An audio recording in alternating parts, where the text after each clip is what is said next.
Can you please take the roll? Senators, would you please sign in on your iPad? It's asking for a code. That'll be 07 and then your district number. If it asks for a code, it'll be 07 and then your district number. You got one? I'm here, I just gotta go get my monitor's over there. I gotta go back over there.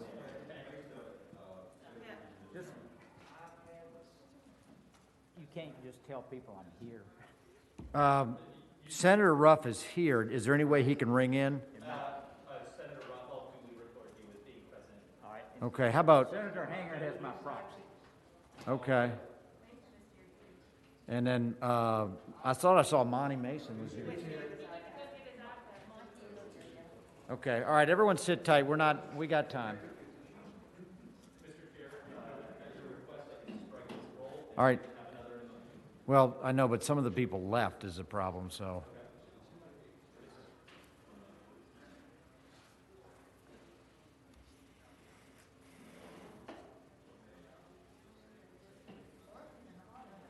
Monty, you're back. Yes, sorry, excuse me.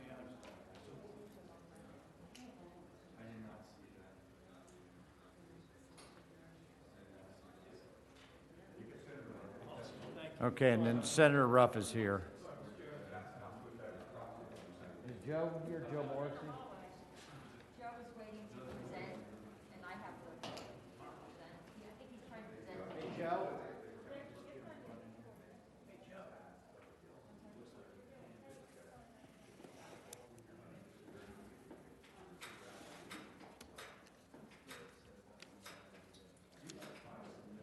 Okay, everybody, while we're waiting on Senator Morrissey to pop in here, let me just go through the bills that we carried over. First of all of the bills either dealing with companion animals, or as I like to call dog and cat bills, or solid waste or wastewater management, all of those are continued to next week.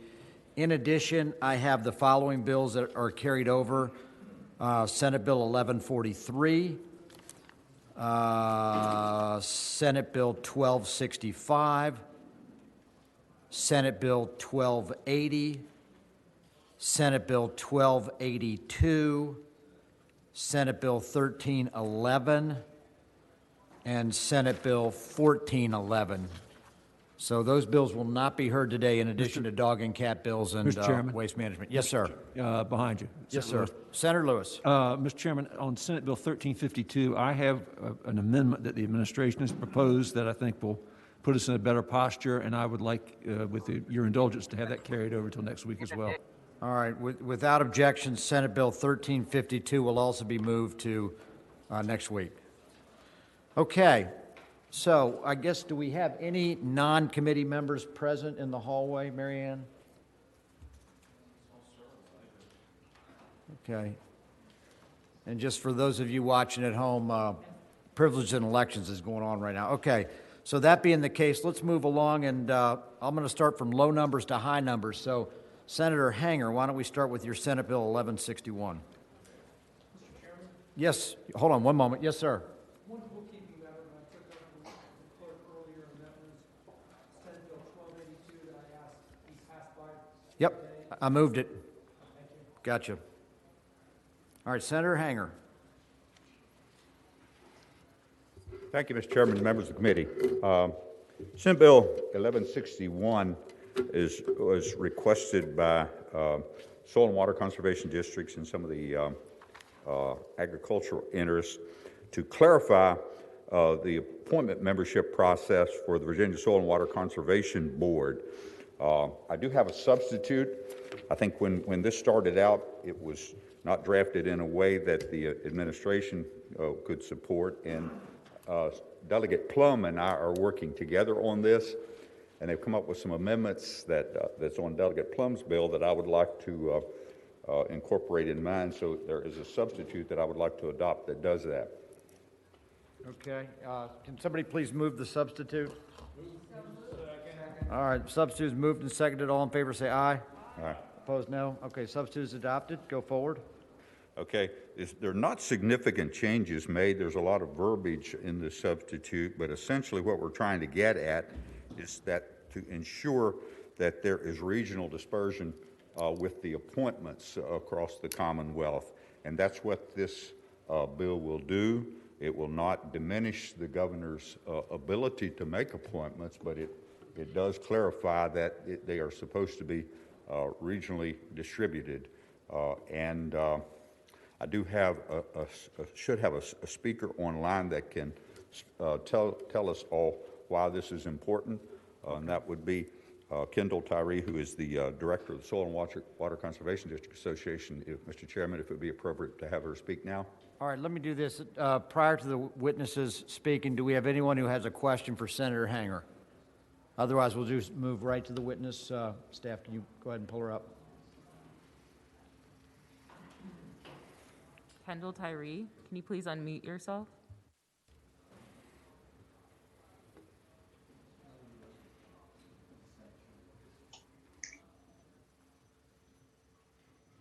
Mr. Chairman, can you hear me now?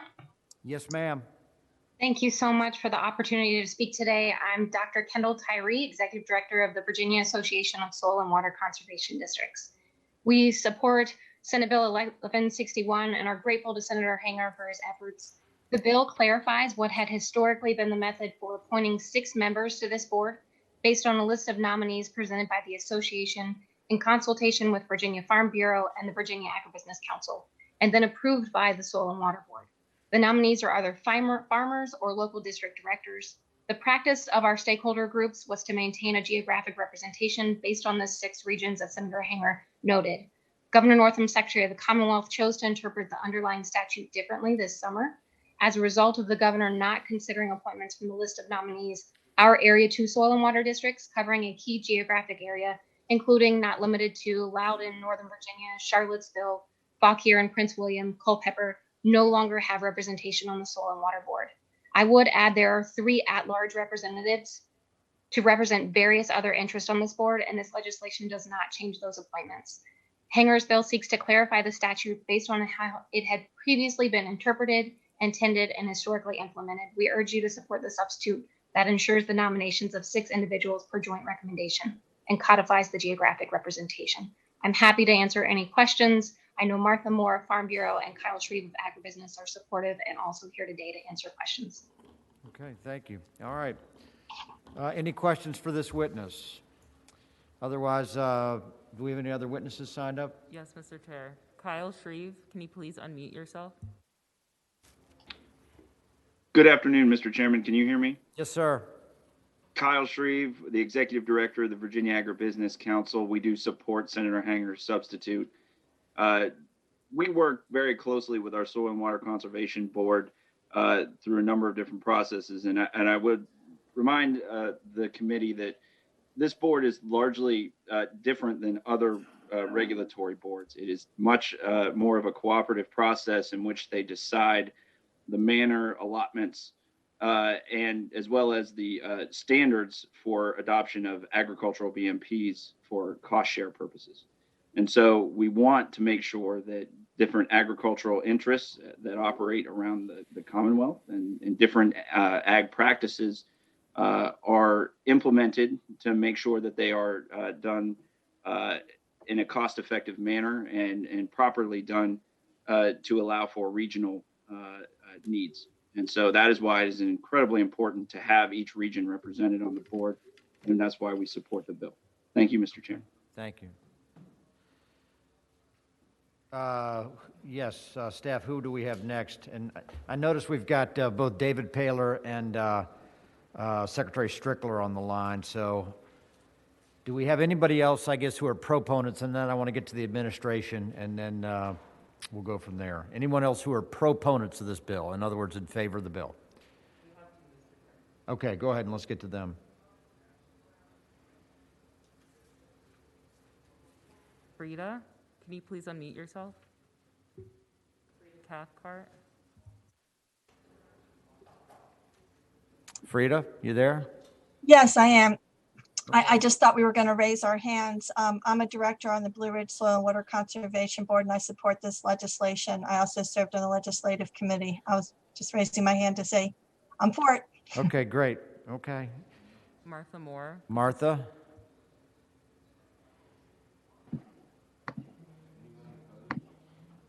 Hello, Mr. Chairman. Yep. All This right. is Martha Moore with Virginia Farm Bureau, and I just echo the comments that Kendall Tyree and Kyle Shreve. This board is incredibly important to farmers across the state of Virginia. They hold a lot of trust in this board, the way it's been historically appointed with regards to implementing conservation practices. We all are working really hard to meet the water quality goals, and would just like for that to continue and not hinder that process. Okay. Just continue the trust of that board. Thank you. Thank you, Martha. Why don't we do this? Why don't we just put Secretary Strickler, are you there? Yes, Mr. Chairman, I'm here. Why don't we just, we're going to cut to the chase and let's get your position on this bill, administration's Sure. position. Thank you, Senator. We certainly agree with our friends in the agriculture community that balanced regional representation is important, and we agree with that part of this legislation, making sure that each of the 6 districts is represented. The part that raises a concern for us is taking away the governor's authority to appoint the farmers and district directors, as the case may be, that he or she thinks are appropriate to appoint. There are already 2 seats that the governor is required to pick off of a list that's submitted by agriculture interests. We think that that's fair. This would put 4 more seats into that bucket rather than giving the governor discretion within to appoint people that he chooses from within the farm community, and that's the way that we have been exercising that authority, and the governor's been exercising that authority, and we think that that's the appropriate balance to strike. So that's the part of the bill that gives us concern. Okay. Any questions for Secretary Strickler? Yes, Linwood. Richard Stewart, Senator Stewart. Chairman, I just want to make sure I understand what Secretary Strickler is saying. If I understand Senator Hanger's bill, it's trying to take, I guess, partisanship out of it, and these names would be chosen from a list that people in the industry think are qualified to serve, and yet Secretary Strickler, you object to that part. Do I understand that correctly? Senator Stewart, thanks for the question. As you know, many of the state oversight boards are comprised of political appointees by the governor. That's a big part of the balance of power between the governor and the General Assembly.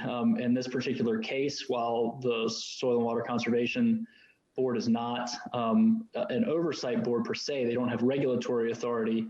They're still overseeing some operations of the agriculture industry, and I think making sure that some of those members are independent from that industry, at least as far as the governor having to choose off of the list that's submitted is appropriate.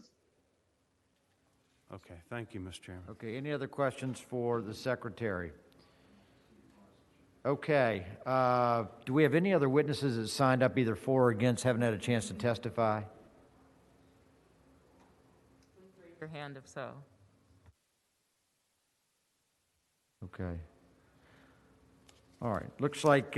Move to report. All right, we've got a motion to report. All right, I've got a motion and a second to report the bill.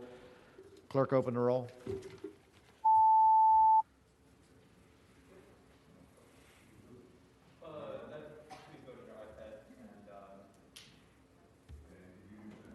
Yes, I can. Senator Ruff vote? Yes. Senator Ruff vote? Okay. Pardon me. Ayes 15, nays 0. Okay, 15 to 0. All right, that bill passes. Let me move along to, is Senator Hashmi present? Yes, ma'am. Senate Bill 1188.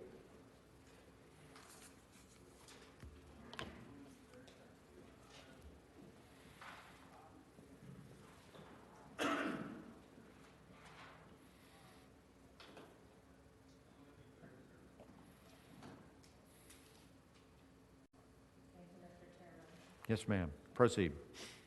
Thank you, Mr. Chairman and members of the committee. SB 1188 establishes the Virginia Agriculture Food Assistance Program. This legislation represents a win-win for the Commonwealth. It assists our Virginia farmers while also helping to address the growing crisis of food insecurity. As we well know, agriculture represents the largest private industry in the Commonwealth, but sadly, more than 1 million of our fellow Virginians are at risk of hunger. This past year alone, we've seen a 41% increase in food banks' distribution of products just in order to address the needs of hunger. And while the pandemic has certainly exacerbated the issues of hunger in the Commonwealth, we have had families struggling with food insecurity, even within a stable or thriving economy.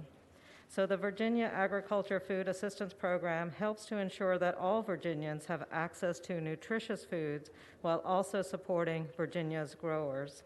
The governor's proposed budget includes $600,000 to establish the Food Assistance Program. This program will be housed within the Virginia Department of Agriculture and Consumer Services, which will provide funding to charitable food assistance organizations such as Feed More here in Richmond, and the funding would cover the cost associated with harvesting, processing, packaging, and transporting surplus products, which often go to waste on our farms. This legislation is supported by the Department of Agriculture and Consumer Services, the Virginia Farm Bureau, as well as the Federation of Virginia Food Banks. Mr. Chairman, thank you for allowing me to present the bill. Thank you, Senator. Any questions for Senator Hashmi? Senator Marsden. Thank you, Mr. Chairman. Would the I see that the farmers could be reimbursed for some of their costs and what have you. Does that mean they could not make a donation and use it as a tax deduction? I'm not sure about that, but I believe that they can. If there are certain products that are not reimbursed, if they're not reimbursed for certain costs, I believe they can use that for tax as a charitable donation. Yeah, thank you.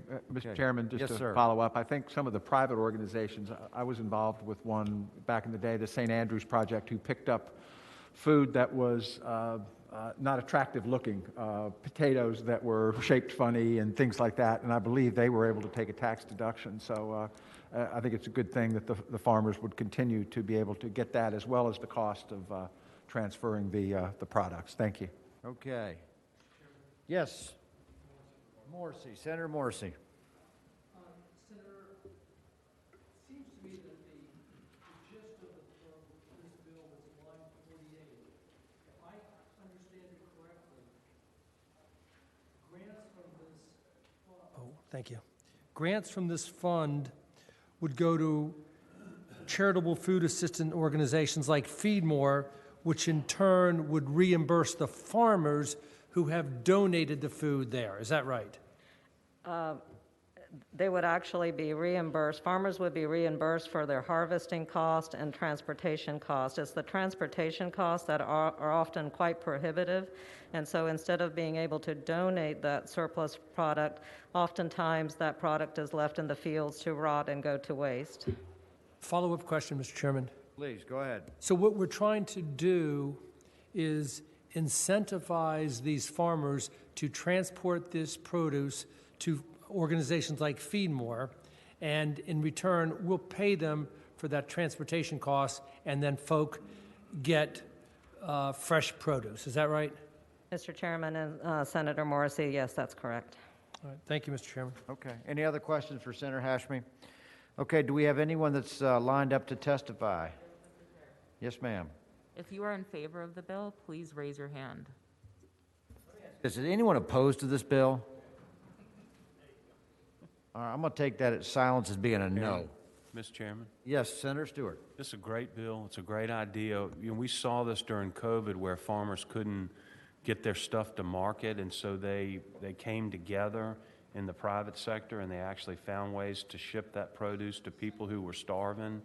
And I commend Senator Hashmi or whoever came up with this idea, and I'd move to report it. I'd second that. All right. By acclamation. Okay, moved and seconded to report. Open the roll, please. Senator Hanger. How does Senator Ruff vote? Senator Ruff votes aye. Hashmi, we're going to have you voting yes on your own bill. There you go. All right, looks like 15 nothing. 15 ayes, 0 nays. 15 love, as they say in tennis. Okay, good work. All right, that bill passes. Next bill, Senate Bill 1193, Obenshain. Senator Obenshain.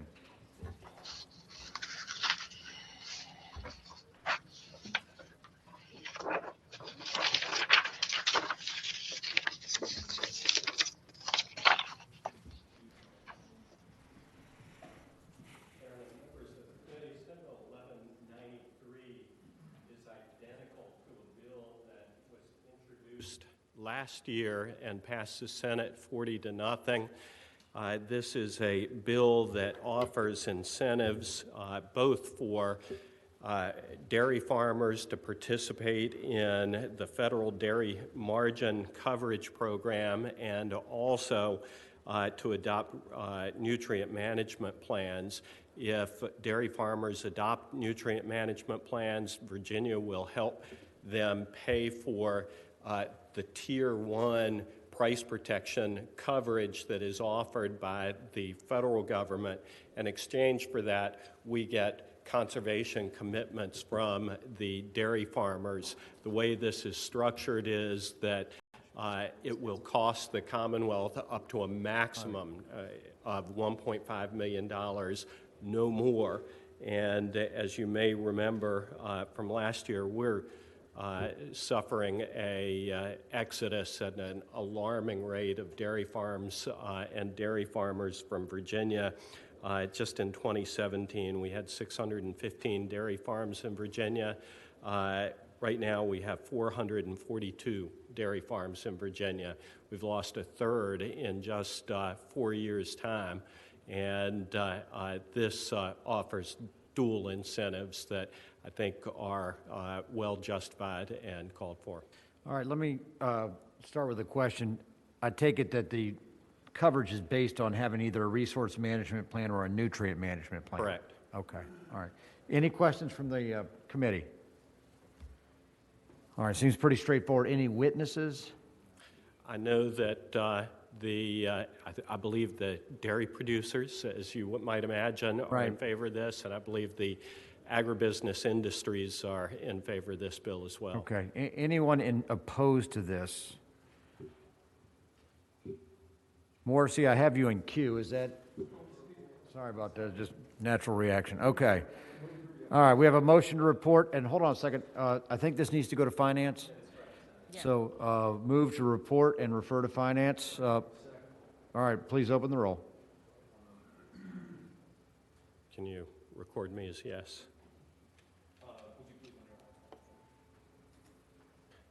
Bill, would you please push yes for me? Okay. 15 ayes, 0 nays. Okay. By the way, I made a rookie mistake on the last bill for Senator Hashmi. That also had to go to finance. So if I could have a motion to reconsider that vote by which we passed it, and then we'll send it on to finance. So moved. Okay. Moved and seconded to reconsider the vote on Senate Bill 1188. All in favor, say aye. Aye. Okay. That vote is reconsidered. 1188 is back in favor. I move that we report and refer to finance. Second. Okay. Oh, clerk, open the roll. Senator Hashmi? Aye. Okay, so that 1188 is reported and referred to finance. Okay, Senator Obenshain, you have Senate Bill 1194. I do indeed. Senate Bill 1194, I don't know whether it's a favor to Senator Stewart or to VDAX. This bill extends the sunset on a good bill that Senator Stewart carried several years ago, for which some of us on my side caught considerable flack. This is the produce inspection bill. In response to some federal regulatory movement, Virginia and VDAX wanted to assume responsibility here in Virginia for produce inspections that would otherwise fall to federal inspectors.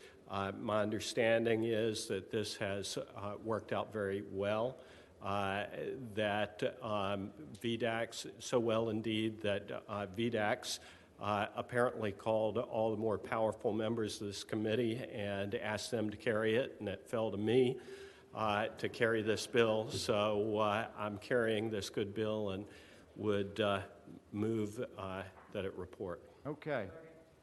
All right, any questions on Senate Bill 1194? Okay, anybody signed up to speak? Okay, let me just ask quickly, is anyone opposed to this bill? Anybody opposed? Please raise your hand. Nobody's raising a hand? Okay, we got a motion report and a second. Open the roll, clerk. Senator Stanley, if you could tear yourself away from the Privileges and Elections Committee hearing, I would be grateful if you would vote me aye on my bill. Did that need to go to finance, by the way? Did not need to go to finance, okay. All right. 14 ayes, 0 nays, 1 abstention. Me talk on the floor. You know what? I'll move it to the end. Okay. Yes. I'd just like to go on record as saying that we Senator run a... Morrissey. Hey, attention, please. Senator Morrissey has the floor. I was just going to say, Mr. Chairman, we were on a roll, 4 bills in a row, 15-0, until Senator Sudaline abstained from the last bill, preventing a 4th consecutive 15-0 vote. That brutal. Well, that's going to change pretty quickly, I have a feeling. All right, Senate Bill 1258, Marsden.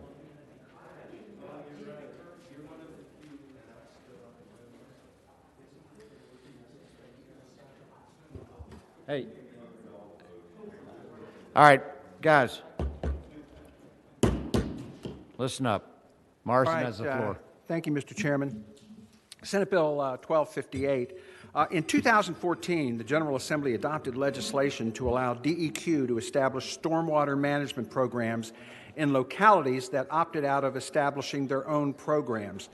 The Virginia Clean Economy Act, passed in 2020, calls for Virginia to bring online 16,000 megawatts of utility-scale solar, declaring the capacity to be in the public interest. Now, what this bill does, Senate Bill 1258, authorizes the Virginia Department of Environmental Quality to administer erosion and sediment control programs on behalf of small localities. My understanding is that 60 of our small localities would like to opt into this program because they do not have the bandwidth to create these erosion and sediment control programs on their own. Under this bill, localities that do not operate municipal sewer systems, generally smaller, more rural localities, may opt to have DEQ administer erosion and sediment control programs for their solar projects. This is similar to how Virginia handles stormwater management programs, allowing smaller localities with fewer staff and less expertise to opt out and turn the management of these programs over to DEQ.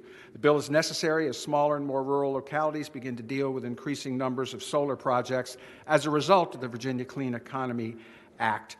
I could go on, Mr. Chairman, but that's essentially the bill. I have a budget amendment in for positions at DEQ, so if the bill were to pass, and I recommend that it does, that we report and refer to finance. It looks like there's one full-time person who will administer this program. The change, Mr. Chairman, is going to be to 4, and there's some, as you know, DEQ had 16 positions, I think, removed from the budget or unallotted, and they've had to reevaluate from my original budget amendment as to how much it would cost to, or how much manpower it would need to administer these 60 localities that have expressed an interest that they have the state do this work for them, DEQ do this work for them. Any questions for Senator Marsden on Senate Bill 1258?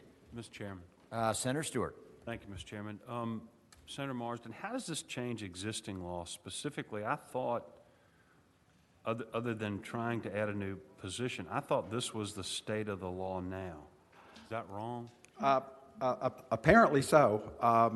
And by the way, I apologize, Mr. Chairman, we had a substitute that it basically just put the bill into DEQ language, doesn't change the intent of the bill. But my understanding is that that this is, excuse me, that was stormwater management. This is soil and erosion issues. So I gather there is a difference there, All right, and that's why the need for the Let me bill. walk backward here. So Senate Bill 1258, you said there's a substitute. Did you have the? Is that uploaded? Do we have the substitute uploaded? I don't see it. I was told that it was that it had been prepared by Mr. Meacham. Mr. Chairman, it is uploaded and it's on LIS. Okay. See if we've got that. Oh, we got it. My understanding is it does not change the intent of the bill or the how the bill would be administered, but just puts it into DEQ's more familiar language. All right, can somebody move the substitute, please? All right, all in favor of the substitute, say aye. Aye. All opposed, no. All right, so the substitute is now before us. Before we get to proponents and opponents, Mr. Paylor, Director Paylor, I see you on the line there. Can you tell us what's going on here? Yes, sir, Mr. Chair. You can hear me okay? Yes, sir. Go ahead. It's simply ENS has been responsibility of localities, and the approval of those has been challenging for them. Obviously, we want to move the renewable energy as well as we can. The senator has worked with us to resolve any issues that we had with the legislation. We don't specifically have a position on the bill, but we don't have any concerns either at this point. Okay. Anybody else? First of all, any questions, Secretary Paylor? Mr. Chairman, also, yeah, go ahead. If we could hear from Chip Dix on behalf of the All right. solar. Is he a proponent? He is a proponent. Okay, proponent, starting with Chip Dix. Good afternoon, Mr. Chairman and members of the committee. I'm Chip Dix. I'm speaking on behalf of three organizations this afternoon: the Chesapeake Energy Storage and Solar Association, the U.S. Energy Storage Association, and the Advanced Energy Economy. And we did request this bill, and we've been working with Director Paylor to look at combining the erosion sediment control and the stormwater programs for solar in rural counties. I believe you'll hear from the rural counties and VACO and so on that they appreciate and support this approach. And Senator Marson has fully explained the bill. I know you're under a time crunch, so I'm happy to answer any questions. Any questions for Chip? Okay, any other proponents or witnesses in favor? If you're in favor of the bill, please raise your hand. Okay. Anybody opposed? Any opponents? Okay. All right, we've got a motion to report the substitute. Okay. Whoop, 1 second. No, that's fine. This definitely has to go to finance. Okay, so can you amend that motion? Sure. And refer to finance. Motion to report and refer to finance. Second. Okay, I got a motion and a second. Clerk, open the roll.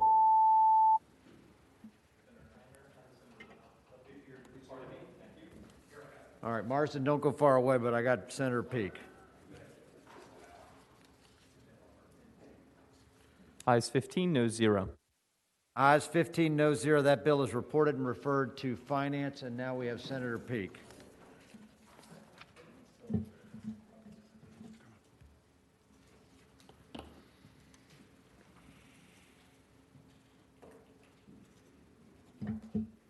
Thank you, Mr. Chairman. I'm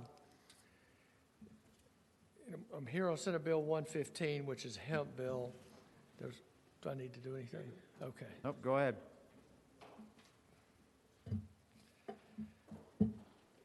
And I understand that the issues with the bill, I've talked to agribusiness or heard from them, I believe, Farm Bureau, but currently the federal level is to 0.1%.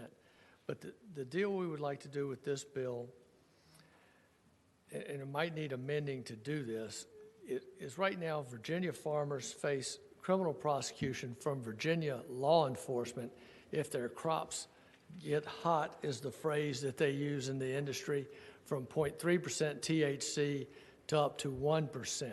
So if they get up over 0.3%, they're worried about criminal prosecution. And so what we would like to do with this bill is to take it up to at least 1% before there would be any criminal prosecution from Virginia law enforcement officials. And there's always the hope. It was brought up in ag in the House last year and was carried over. And the USDA has already taken it to 1%. So the hope is that we would be able to take it to 1% before there would be any criminal prosecution. I do have folks lined up to talk about this.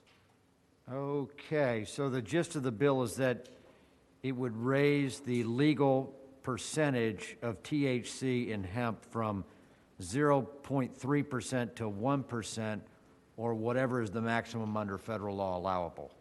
Exactly, and go up to the federal limit. And the issues were that the Virginia farmers would not be able to get federal crop insurance if we took it to 1%, or use it in interstate commerce. But currently, they have to get USDA license anyway, and so they're going to get that USDA license, which is going to allow them to do that. And so this would protect them, shield them from local state prosecution, and allow them to use it in state up to the 1%. Okay, all right. And I will say that the USDA's final rule on hemp, which raised it to 1%, was just released on Monday. Okay, all right, why don't we start with proponents, and I see some proponents out there. Mike Troxel, why don't you start us off here? Yes, sir. Thank you, sir. Yeah, go ahead. Let me just go over a couple things real quick. Delegate Marshall has a bill in the House, it's HB 2078, about dual hemp growing options. And currently, folks had to choose between VDACs and USDA as far as how they were going to grow that. Delegate Marshall's bill would allow that to kind of work more properly, so that folks can kind of choose how best to go about growing their crops. Like Senator Peake said, the USDA did just release their final rule on hemp on Monday, which does raise the negligence threshold to 1%, and this would help put us in line with that. Third, as a farmer, this bill would effectively help triple our crop value in terms of us being able to get more value out of our crops, provide more products for folks at basically a lower cost. It would allow us to more easily bring in private investment and loans. There really aren't a lot of loan options available to folks. I grew 3,000 plants this summer, and my crop was financed basically off of private investment. We have discussions about full legalization of cannabis, which is great. The folks who are going to be growing that are the hemp farmers, because we're already growing essentially the same plant. But I think it would be a little silly to be like, hey, let's allow 30% THC for cannabis plants, which the feds haven't even allowed yet. But if we're going to go down the road of saying, hey, this is what Virginia's doing, well, let's give our hemp farmers 1%. I mean, that just seems, like common sense. And one of the other things is, people buy CBD products because they find that it gives them a health benefit in some way.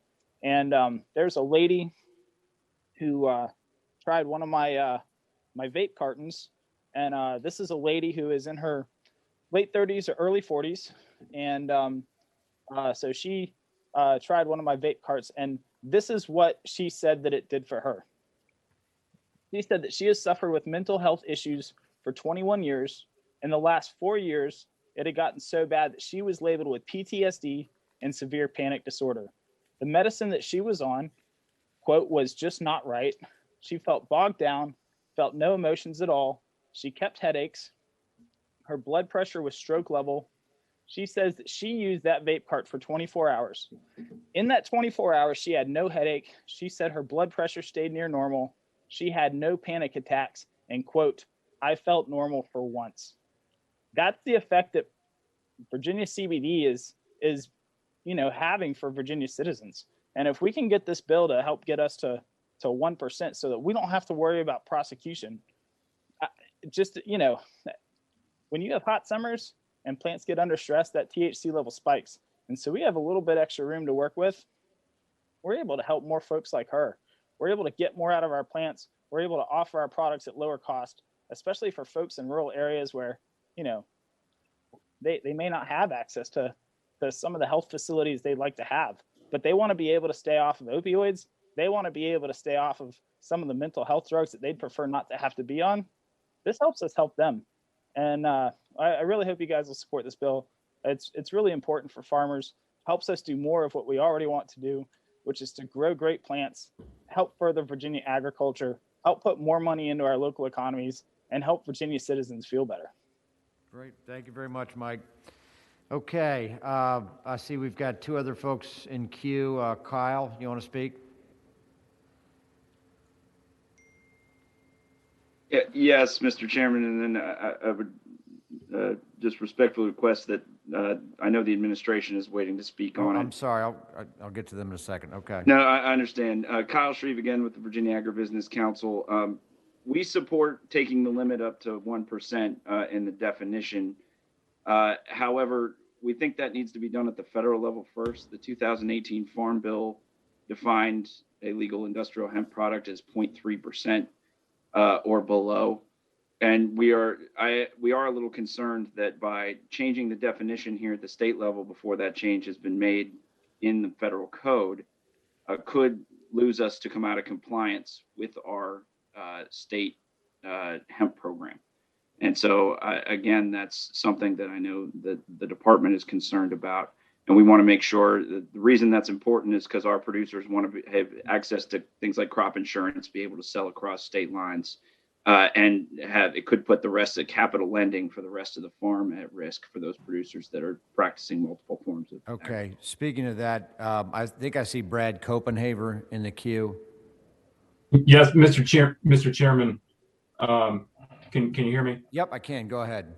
Thank you. So I have some concerns from the administration. If now is the proper time to do that and talk through those, or I can wait. All right. Why don't we do this? I'm going to get to you in a second. Do we have any proponents of the bill? We've heard from Mike Troxel. Anyone else who's a proponent? You're in favor? Yes, Ben Rowe. Yes, sir, Mr. Chairman. Thank you. Ben Rowe. I'm speaking on behalf of Virginia Farm Bureau in support of the bill. This bill would allow hemp growers greater flexibility in regards to the THC content of their crop. As this is a fairly new crop, seed genetics are one of the main reasons that cause crops to run hot, along with rainfall, temperature, and soil type.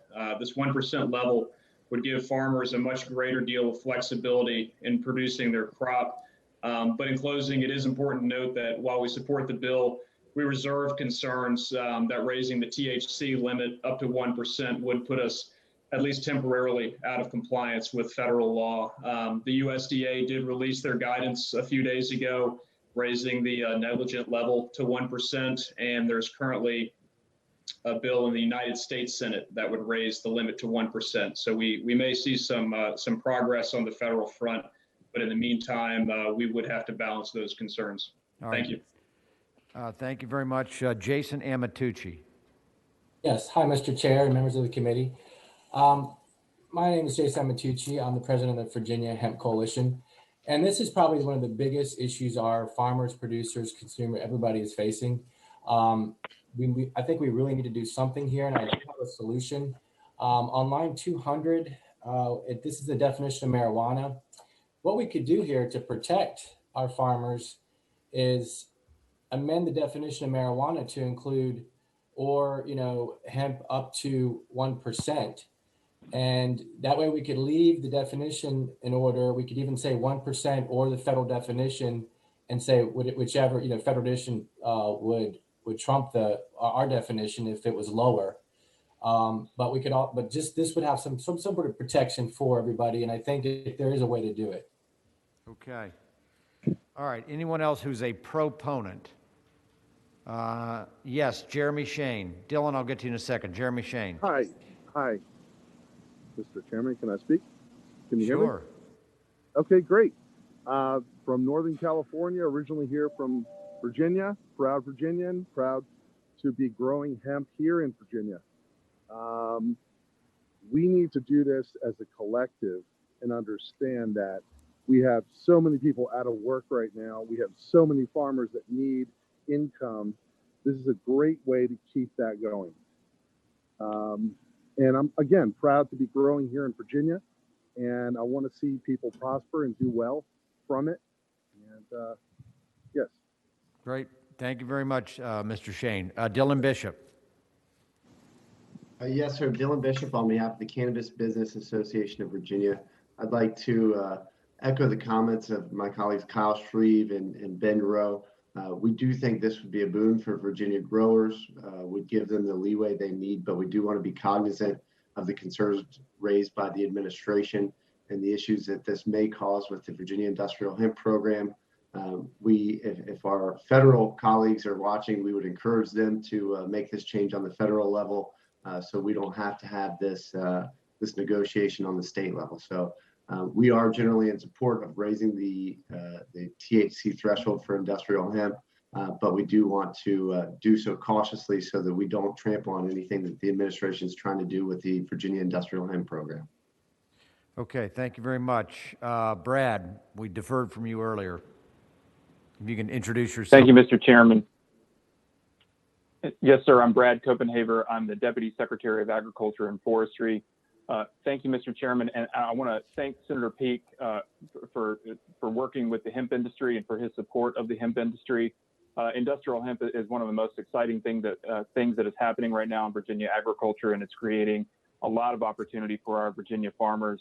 As other speakers alluded to, the federal definition of industrial hemp is a cannabis sativa with a delta-9 THC concentration of no more than 0.3%.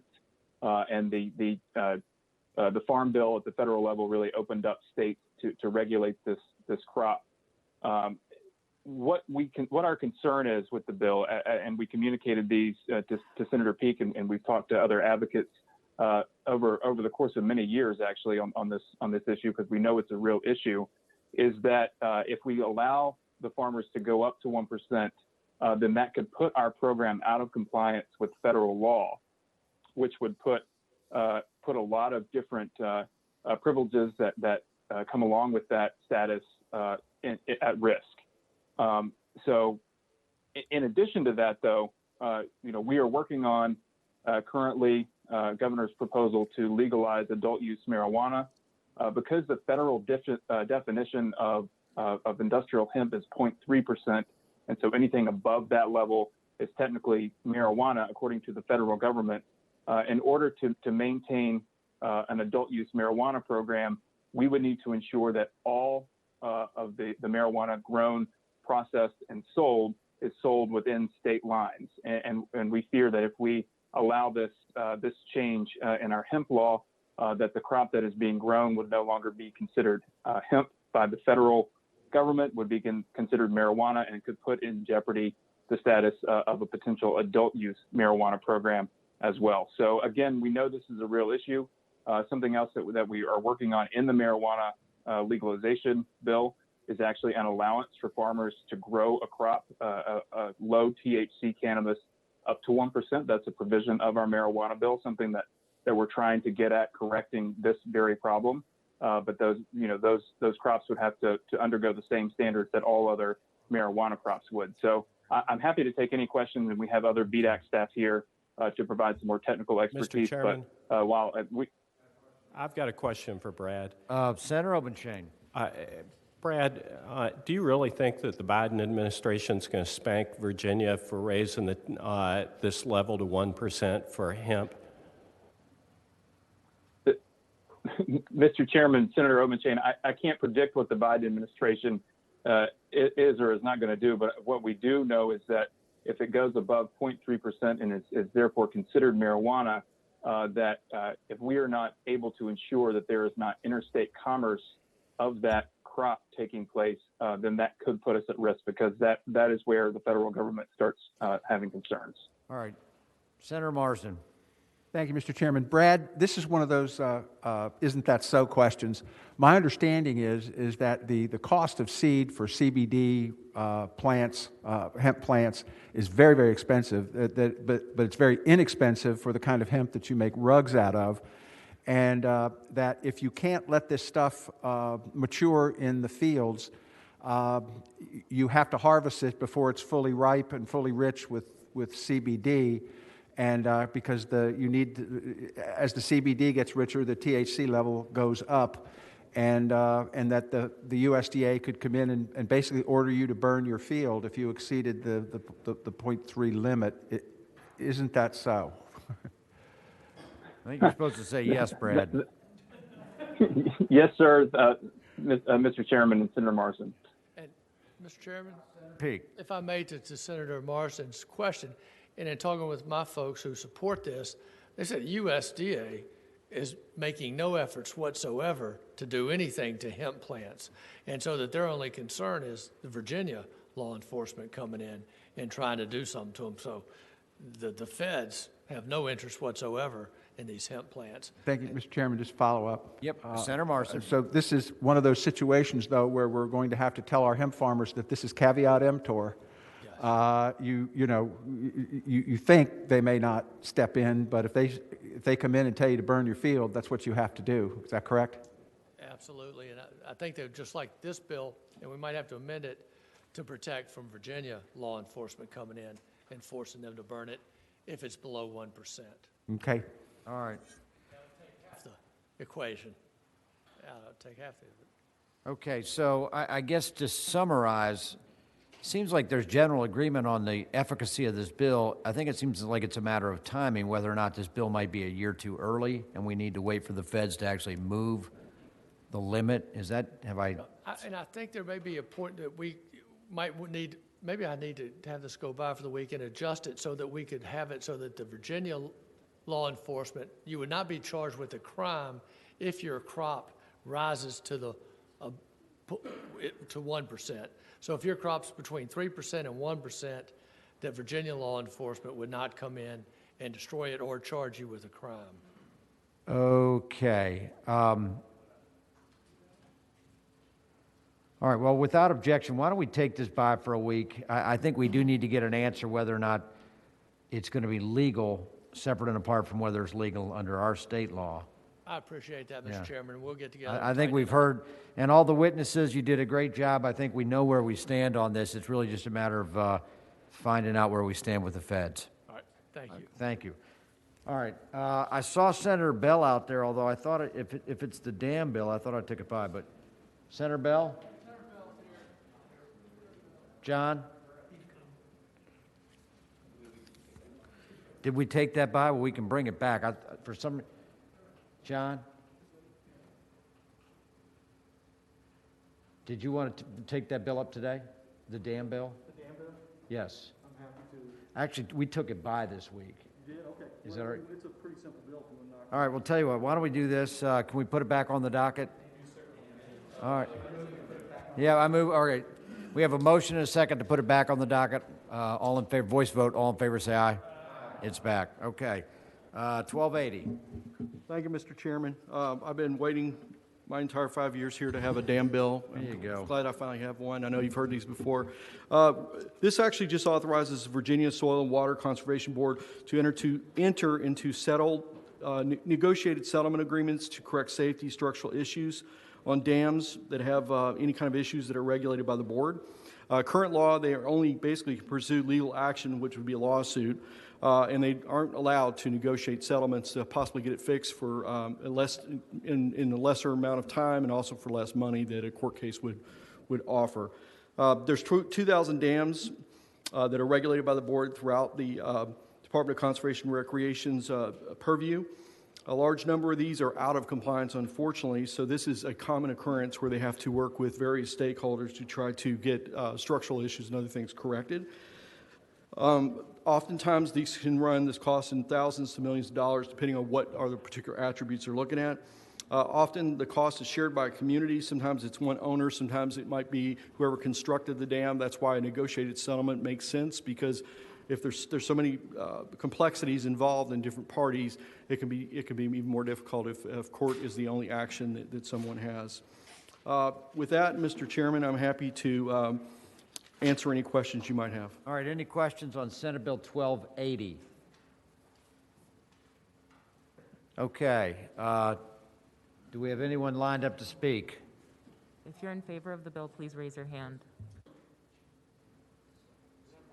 Okay, we got one person. Russ Baxter, please unmute yourself. Talk to us, Russ.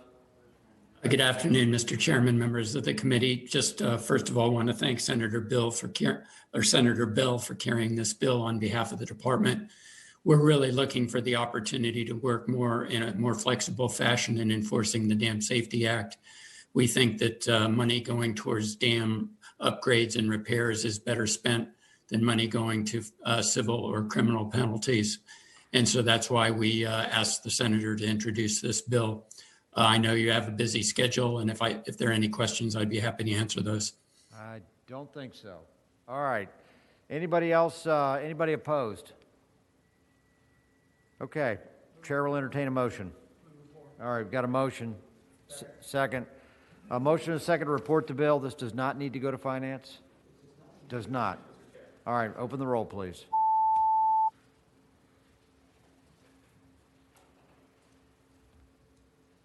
Ayes 15, nays 0. Ayes 15, nays 0. Okay, you're good. All right, Marsden, you want to go back up on 1274?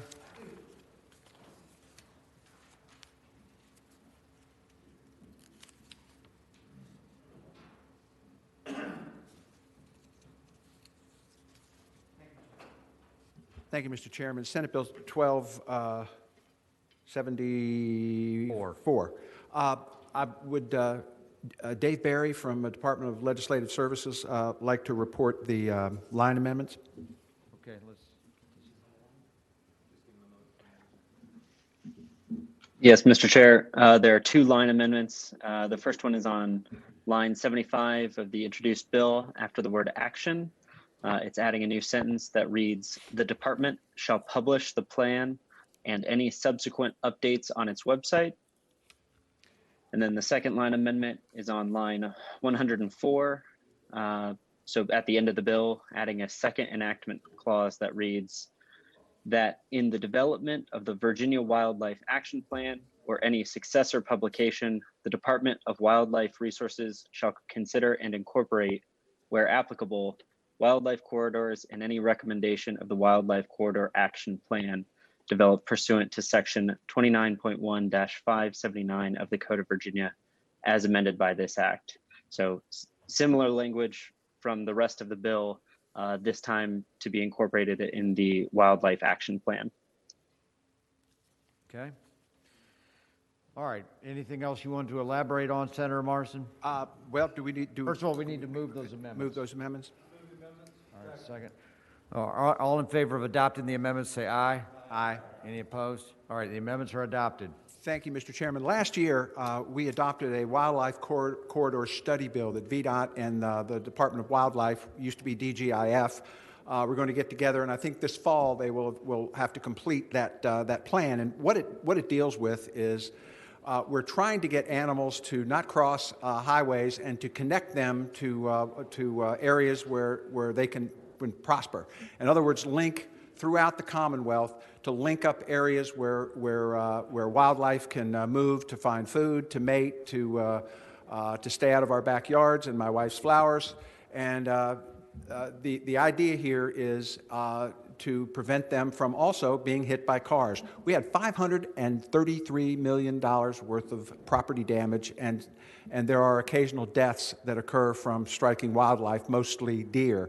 We had as you may remember from last year's testimony, they did a pilot program out on Route 66 between Charlottesville and Stanton, and it reduced wildlife collisions by 95%. So they're coming up with this plan, and all this bill does is require that other agencies who are doing strategic plans take the wildlife plan that will be offered this fall into consideration as they do their strategic plans going forward, and those would be just plans like the VTrans, the Virginia Outdoor Plan, the DEQ Continuing Planning Process, Department of Forestry Strategic Plan, and the VMRC Strategic Plan. In other words, just alerting those agencies that they will need to incorporate this plan that will be issued this fall into their ongoing strategic planning process, and that's all the bill does. It will help us save lives, save money, and make our animals happy. Okay, I'm going to ask a question. How do you get animals across a highway? Do you use a crosswalk? I mean, what's the deal here? Fairfax County deer are fully able to read, but other places in the Commonwealth, there's a problem. But what it is, Mr. Chairman, is you put fencing up, for instance, along an interstate. The animals come up to it, they work their way down to where they can cross through a culvert, through a secondary or tertiary road that will take them under the interstate so that they won't make contacts with vehicles. We had some, it sounds like a high number, but 53,000 animal collisions here in the Commonwealth and $533 million worth of contact. So what happens is, and they've set up cameras to take pictures, that it does direct the animals. I can't cross the fence, so I'll work my way down to that culvert to get across. It connects two wilderness areas for wildlife to thrive, keeps them off the highways. Everybody's happy. It's a great bill, and I urge you to support it. Wonderful. Okay, I see we have witnesses. Why don't we start with the proponents? Mr. Chairman. We have a question. Senator Stewart. Thank you, Mr. Chairman. Yep. I like this bill. It's a good idea, Senator Marsden, but I have a particular question. In the first paragraph, this talks about implementation of a comprehensive plan. And so does that impose a burden on local governments to come up with a comprehensive plan for these? Because it was my understanding that essentially this was VDOT working through this, trying to come up with these corridors, which, by the way, I have read, and I was skeptical of this, but I've read that these actually work. And they, in some places, they even have overpasses where animals can cross over interstates or something. But I am concerned if we're going to impose a mandate on local governments to come up with a comprehensive plan to do this. I don't know how you do this in rural Virginia. Mr. Chairman, if I might, Senator Stewart, you know, localities and their agencies go through the strategic planning process all the time. All this does is ask that these issues around this wildlife corridor plan be contained within their strategic planning process. I don't think they need to go through a huge wildlife corridors plan, but as they move forward, the appropriate agencies and local government could include this in their strategic planning process. That's all that it does. And we'll have to see what the plan looks like coming out of DGIF and transportation.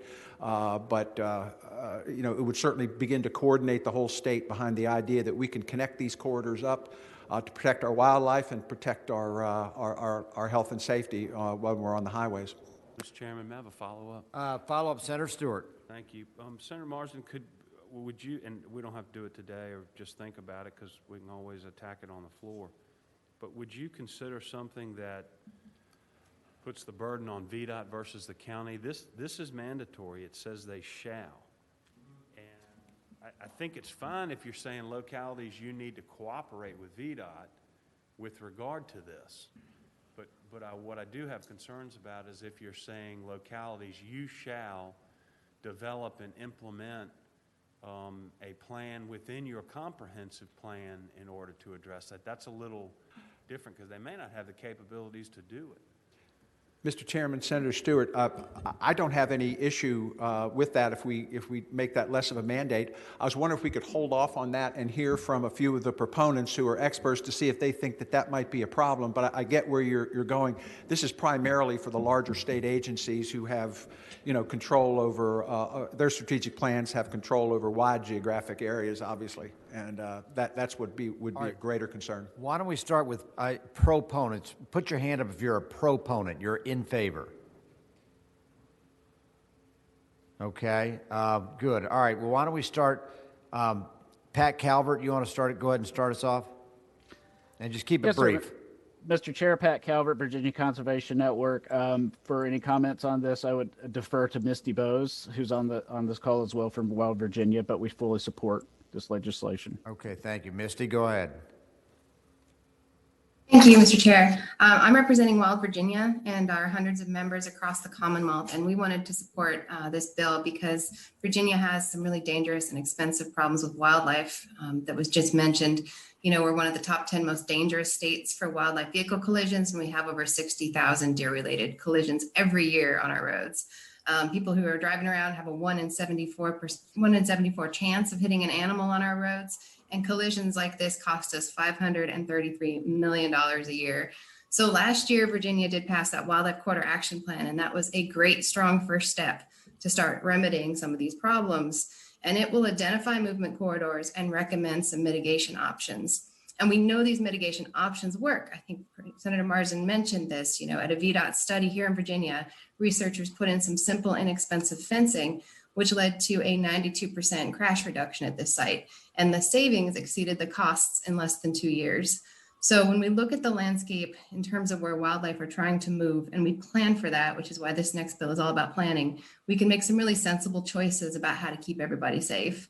And so SB 1274 is really the next common sense step for Virginia, which builds on the Wildlife Corridor Action Plan and asks those larger agencies, the state agencies, to integrate wildlife corridors as appropriate into their plans. Okay. So hopefully this won't be a burden on smaller jurisdictions. Okay. And as of this morning, there were 20 organizations in support, and I hope you'll support this as well. Thank you. All right, Stephen, let's keep it super brief. I think we're getting the gist here. So Steve Carter Lovejoy. Yes, with the Sierra Club, Mr. Chairman, and our group also supports this bill. I will just point out that last year's bill did call for the Department of Wildlife Resources to provide assistance to those using the plan, and I think that this won't wind up being really much of a burden and really much more of an advantage to localities as they do their strategic planning as well. Thank you. Thank you, Steve. Brent Hunsinger. Mr. Chair, members of the committee, thank you for the opportunity to testify. I'm Brent Hunsinger with Friends of the Rappahannock. This legislation will help require agencies to consider the connection of important habitat for brook trout and other aquatic species that when planning stream crossing projects and culvert replacements. It's vital that we connect remaining pockets of intact habitat, especially as watersheds become more fragmented. We support this bill and we hope you will too. Thank you very much. Okay, thank you, Brent. All right, anyone who's an opponent? Any opponents? All right, Chris, can you just raise your hand if you're in favor? There you go, gotcha. All right. Mr. Chair, can I answer Senator Stewart's question? Yeah. I just wanted to clarify that that section he was referring to is not about localities comprehensive plan. That's about the Virginia Outdoors Plan that DCR manages. Okay.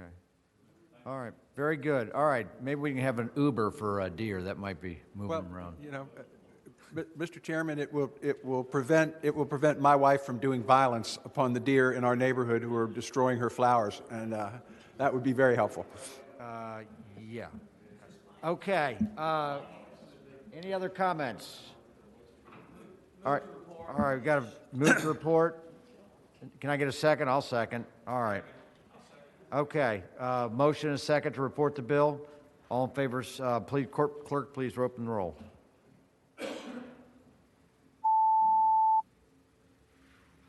Okay.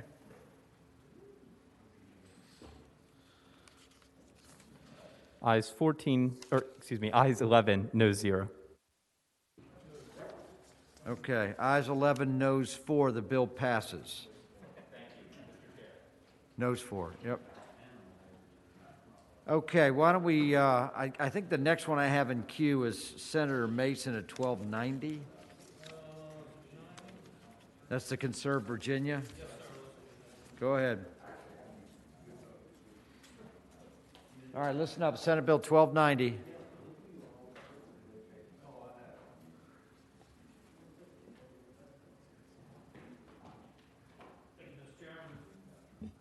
Thank you, Mr. Chairman. Senate Bill 1290. Now, this was a late-breaking deal that we worked out this morning. So I hope there's a substitute, but need to confirm with either team to see if that is the case.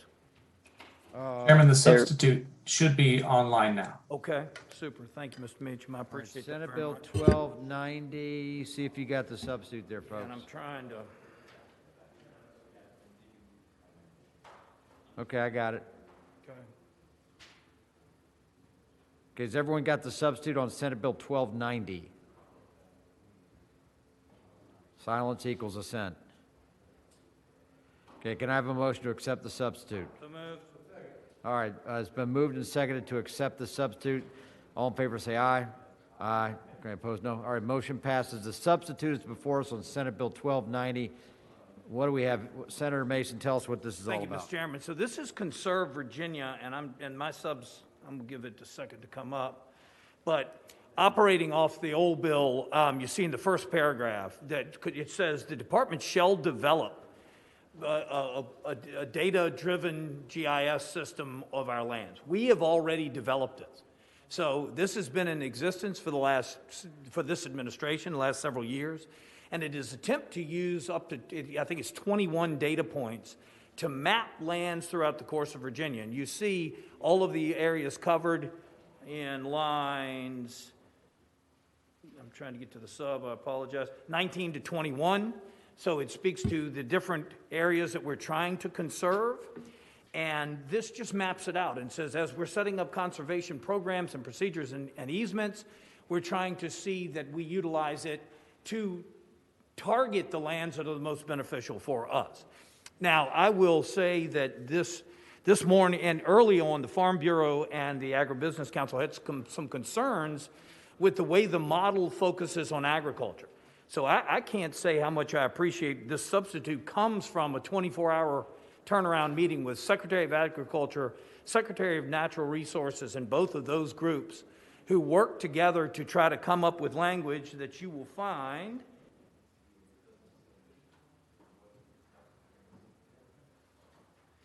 Mr. Chairman.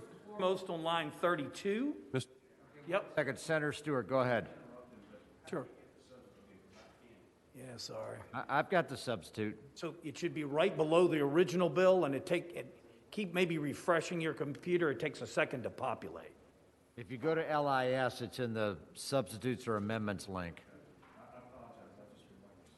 Okay, so Senator Mason, tell us about this compromise you've reached. The great In compromise. Section C of the bill, the Farm Bureau and the Agribusiness Council wanted to make sure, so we added the language, the department shall not utilize any methodology or conservation value to limit a landowner's decision on implementing any aspect of an improved forestry management plan or best management practice to achieve water quality. So if you have a water quality BMP in place, that you can go through the conservation process and continue. If you have a forestry management plan that allows you 3 years from now to timber 25 acres, all of that will remain in effect. Okay. The second portion of the compromise is the entirety of paragraph F. And what this does, there were some questions from the farming community about a few of the data points. So this just simply says everybody will work together to constantly update them, as the bill says it must be done at least every 2 years, but they will work to make sure that the economic viability of working farms and forests are considered. And then the final sentence was a great piece of work. The information shall inform whether Conserve Virginia conservation values related to agriculture or forestry have been achieved. So that paragraph was our effort to understand that the model may not be perfect for ag today. Right. In fact, there's some challenges, but this is having these groups work together on to go forward. And before Senator Obenshain gets to me, if you'll look at lines 74, so this established, so these 1 through 8 have always been considered when we're going through this process. This adds number 9 that would just include Conserve Virginia as a part of the process for the grants to be awarded. And we moved it to shall consider, but I want to make sure that all the legal eagles on the team here, our intent here is these are going to be the top 9 that we consider. But if for some reason number 4 doesn't work out, we're not trying to limit the program because all 9 weren't met. We just want them to be considered top of the bus, the top 9, these 9 in each program. All right. So, Mr. Chairman, sorry for that convoluted. Okay, that was convoluted, but somehow effective. Okay. All right, questions? I know we got some. Senator Obenshain. The question has been withdrawn. Mr. Chairman? Yes, Senator Stewart. I still can't find the substitute. I apologize. All right, tell you, while we're waiting for that to get sorted out, do we have speakers? I know we do. Witnesses, that is. And is this an administration bill, by the way? Yes, sir. Mr. Okay. Chairman. And we have, and I think Secretary Ring had to leave, but I think Assistant Secretary Copenhaver's here. I tried everything. I tried everything. I couldn't get As well, and Assistant Secretary. Strickler, do you want to speak on this? Electronic idiot. Yes, sir, Mr. Chairman, very briefly. Thank you for the opportunity. Conserve Virginia is pretty simple. Senator Mason did a really nice job of explaining it. It uses the best available data and science to identify which lands in the Commonwealth have the most conservation value and uses that information to support decision-making on land conservation. It's effective. It's something that, we're kind of on the leading edge in the country of doing this data-driven approach, and it helps us really prioritize and spend in a cost-effective way the limited conservation dollars that we have. The last thing I'll say is that it's a living document. It's constantly being updated. We always want new information to feed into the model, and have been working with stakeholders, including ag, including the land trusts, to get that, and that process will continue under this legislation. Okay. Sticking with proponents, Nikki, did you want to say something? Yes, very briefly. The Nature Conservancy, thank you, Mr. Chairman. I'm Nikki Robner with the Nature Conservancy. We support this bill for 3 reasons. Number 1, Conserve Virginia is a worthwhile effort. It's an appropriate role for DCR. It's appropriate to consider statewide priorities in making grants. There are important principles in the bill that we think ought to be followed in an effort like this, like it should be iterative, it should be open to public comment. Finally, some of the science that's included in this model actually came from Nature Conservancy scientists in an effort to make sure our land conservation efforts are helping nature to thrive in the face of climate change. So we support that as well. Thanks very much. All right, thank you. Anybody else? Peggy, did you want to testify? You're on mute.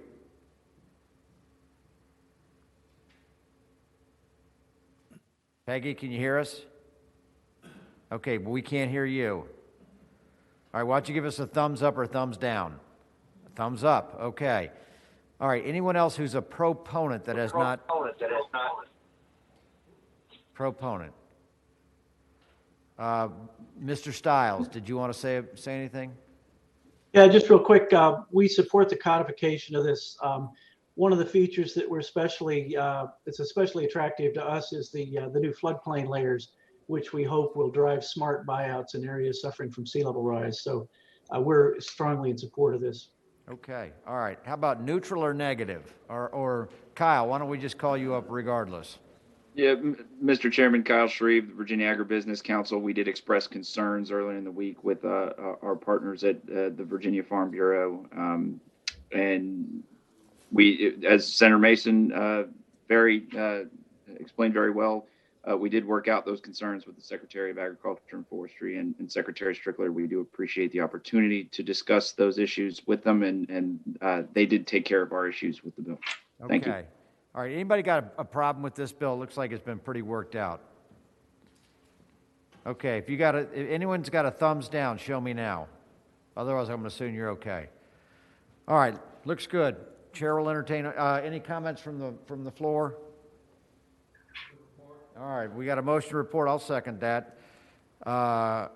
Clerk will open, does this go to finance? Does not go to finance. Clerk will open the roll.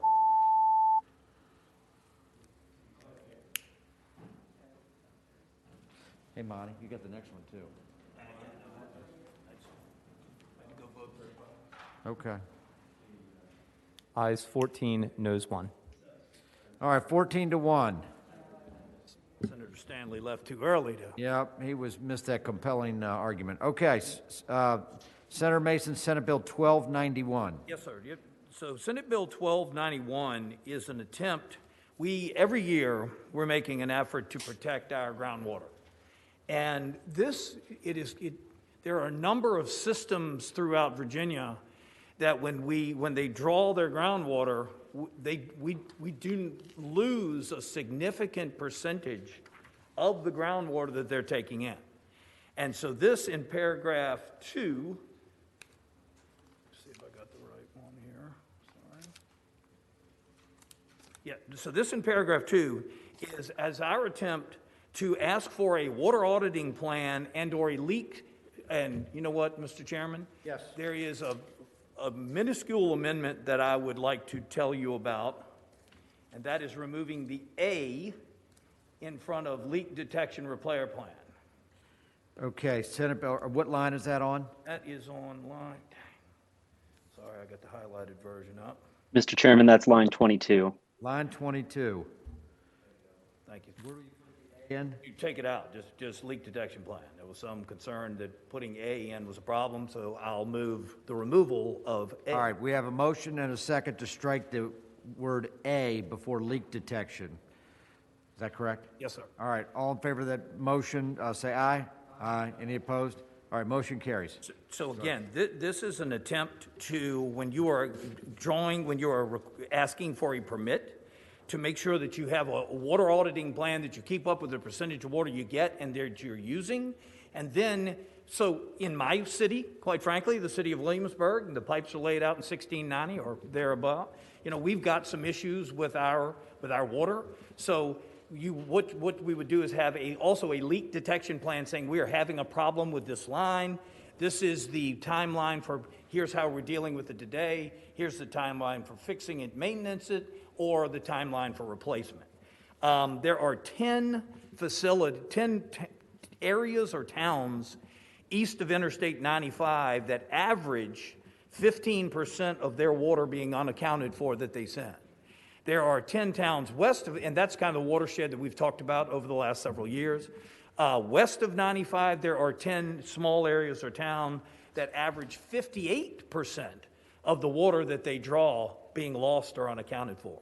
So you will see in number 2 at the end of the bill, it speaks to exactly what we're trying. So, I mentioned the water auditing plan and the leak detection plan. Number 2 lays out exactly how we would like to go about. And Mr. Chairman, this is the one that there's a conversation about the APA, okay, the Procedures of the Processed Act, and that is in number 2, and so that should be addressed because that's an issue too. All right, why don't we bring that up? Is that in the adoption clause here on line 66? Yes, sir. I'm sorry, I use a highlighted version. Let me get to the PDF. That is on line 67 and 68. Okay, and I guess maybe staff, can you explain for us what we have there on the enactment clause starting on line 66? What is that going to do?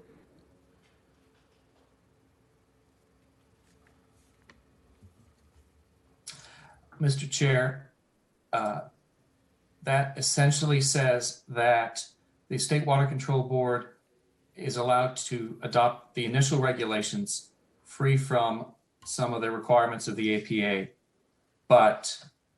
and it lays out what those regulations shall contain. But after that, regulations are required to comply with the APA. Okay, well, it doesn't say some of it says shall be exempt from the regulations. I would take that to mean exempt from all regulations.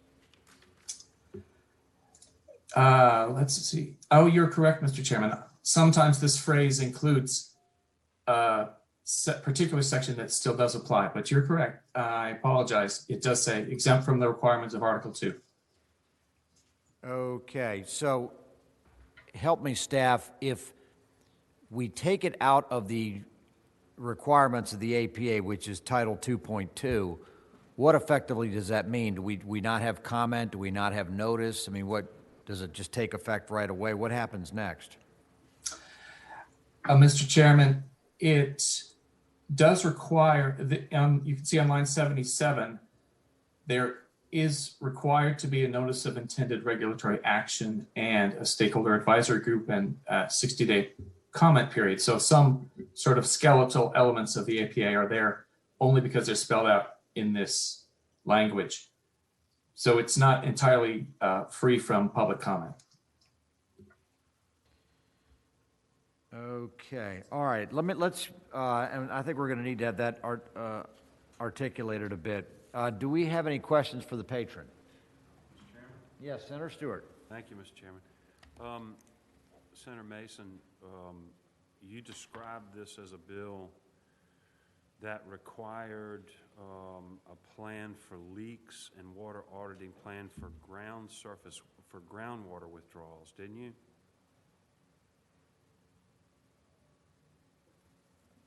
Line 2320, Mr. Chairman, Senator Stewart, lines 2324, the board shall not issue a Virginia water protection permit for a surface water withdrawal without approval for water. Mr. Chairman, follow up.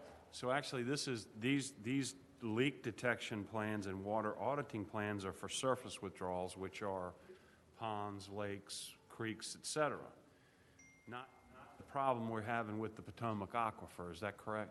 And I'm not the problem we have with what, sir? I couldn't hear that last. Potomac Aquifer. With the groundwater, the aquifers depleting. This actually doesn't address that, does it? So I apologize, Mr. Chairman and Senator Stewart. I did note the facilities that were listed east of Interstate 94 within the groundwater management area. So I didn't mean to misreference that. No, I'm just making sure I understand. No, that is correct. May I have a follow-up, Mr. Chairman? Yeah, please, go ahead. And then, Senator Mason, as you get down permits for groundwater withdrawals beginning on line 49, if I read this correctly, anybody who builds a home and wants to drill a well will now have to have a water auditing plan, a leak detection and repair plan that complies with these establishments and on and on. Is that your intent? Mr. Chairman, Senator Stewart, that is not. So we should get further clarification from DEQ on that, but. Well, I asked this question. You know where I am on this. I support you in your effort to try to do something with the Eastern Virginia groundwater management area and the Potomac Aquifer, which is depleting at an alarming rate. Yes, sir. Mostly due to two paper mills which are sucking it dry. But I'm not sure this gets it. I'm not sure this addresses it, and I just want to make sure where this is going because. I've got a separate, are you done, Senator Stewart? Yes, I am. Thank you, Mr. Chairman. I've got a separate question, which is, if we take this out of the APA and we talk about there are still some requirements for, there has to be a notice of intended regulatory action. I'm looking at the Second Amendment clause. You have to form a stakeholder advisory group. You have to provide a 60-day public comment period, and then you have to provide a written summary of comments received. I understand all that, but let's say you are one of the people that's unhappy with the decision of the Water Control Board, and you think it was arbitrary or corrupt or prejudicial or what have you. Can you still appeal to the circuit court? I mean, because if you take the APA out of it, you take Title 2.2 out of it, on what basis can you appeal? Anybody? You see that, Mark? Mr. Chairman, I brought the APA question to our attention just because. I've got the same in my own bill, so. Yes, sir. Yeah. But that one is by me. I would need. All right. Is there anybody from the administration? David, I see you there. Director Paler? Yeah. Thank you, Mr. Chair. Just a couple of questions that you've heard. One, it would not apply to homeowners because they don't need permits. And it's there. As I understand the amendment, it's basically full APA minus executive review, which speeds it up a little bit. Judicial review is still is not precluded in that particular process. Okay, so Director Paler, what you're telling me is if I've got an unhappy industrial client and I want to file an appeal, I still would be able to do that? Yes, Mr. Chair, I understand that's the case. Okay, all right. Any other questions from the panel? Senator Morrissey.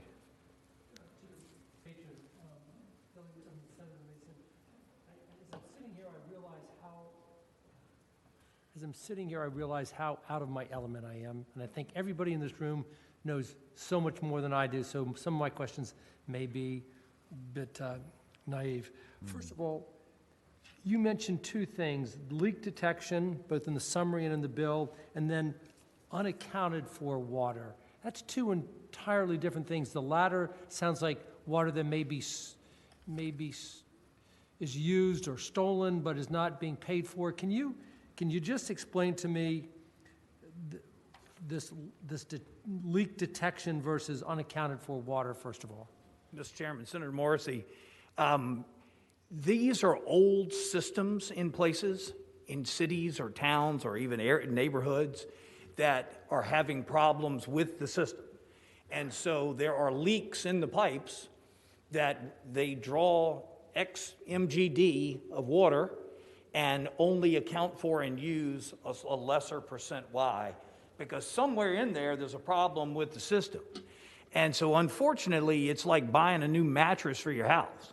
Your back feels a lot better in the morning, but you can't show anybody about it, and so it's just annoying.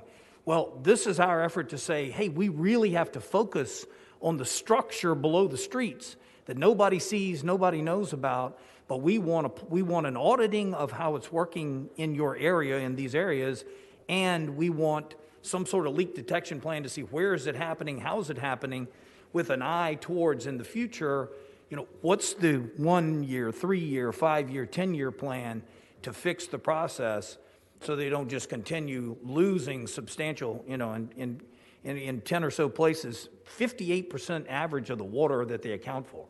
What was that last figure? 58%. The 10 east of 95 are an average of 15%. So you draw 100 and you only end up utilizing 85 because along the way you lost the water. The pipe had a crack, the system wasn't efficient, and so it's just our effort to try to say, hey, we really need to focus on these things that, quite frankly, people don't want to focus on because you don't see them. They're beyond your eye. One brief follow-up question. Senator Morrissey. Does this also, will this audit also take care of the entity, the industry that maybe is drawing water and for some reason they're not being billed for it, or they are, I hate to use the word stealing water, but I understand that all water isn't just leakage or broken pipes, but it can be diverted. Maybe it's being diverted. Does this audit plan take care of that situation? Mr. Chairman, Senator Morrissey, I would think if it's diverted, you know where it was going and you know how much ended up there. Okay. But you see the plan down in number 2 at the end of the bill. We're just trying to set up these procedures, other necessary record keeping to do just what you just mentioned. So we're trying to get to the end of the bill number 2 and try to have these things on file on record for areas that we know need maintenance and just have an idea how they're going about looking at it. All right, thank you. All right, let me do one thing. I know we've got a couple speakers here. Let me ask one question, and it may be for Director Paler, but if we took out the APA waiver and just had these regulations promulgated through the ordinary APA process, what timetable are we talking about to get that done? Mr. Chair, usual APA is in the range of 18 to 24 months. From the time you first, From the time you first issue a NOIRA. okay, all right. All right, what witnesses do we have? All right, first of all, let me get proponents. Proponents. All right, I see Director Paler. Okay, how about opponents? Kyle, where are you? Oh, Shannon Varner? I'm sorry, we have is that a proponent or opponent? It should be an opponent. Okay, why don't we get to Kyle first and then we'll get to Shannon. Kyle, go ahead. Mr. Chairman, members of the committee, Kyle Shreve with the Virginia Agribusiness Council. There are very few agricultural permits that fall under this category. I think I was left in here from the last one, but our concerns do lie along the following of the Administrative Process Act. We do want to make sure that those regs are written. And one of the things that usually comes along with the APA is an economic impact analysis, which we usually like to have prior to any adoption of the changing of any permits. So that's just a general comment. But as I said, the bill, as I understand it, and through our discussions with DEQ, there are very few agricultural permits that this bill. Okay, all right, so we'll leave that aside. Who else do we have on the opponents? I don't see Shannon, but I feel his presence. And there he is. Go ahead, Shannon. Mr. Chairman, members of the committee, thank you. This is Shannon Varner here on behalf of Mission H2O, which is a diverse stakeholder group composed of those involved with water supply management in Virginia, ranging from industrial users to municipal water supply users to a number of other types of professionals. While we appreciate the desire to address leaks and all of that, we've got some serious concerns with the way this bill is structured. The first deals with the fact that this relates to additional authority for the Department of Environmental Quality related to infrastructure associated with waterworks. Waterworks permitting and oversight of all of that infrastructure is within the Virginia Department of Health. And this sets up a potential for regulatory duplication and conflict between separate agencies. Secondly, I see some potential conflict just in trying to implement this program. These are water supply or water withdrawal permitting provisions, and it would only apply to the water permit. For example, in Virginia, that supply water to other water providers who would have no ability to control or plan for or audit the infrastructure in another locality. But under the provisions of this bill, that permittee could be responsible for that, could be out of compliance with their permit, and may have enforcement actions taken against them. Secondly, this is very broad. It does apply to groundwater and surface water withdrawals. It's not just municipal suppliers, but also industrial withdrawers, many of whom don't have leak detection issues, many of whom, particularly industrial sites, are going to be very close to their water source and are not going to be having these leak issues that the bill is attempting to address.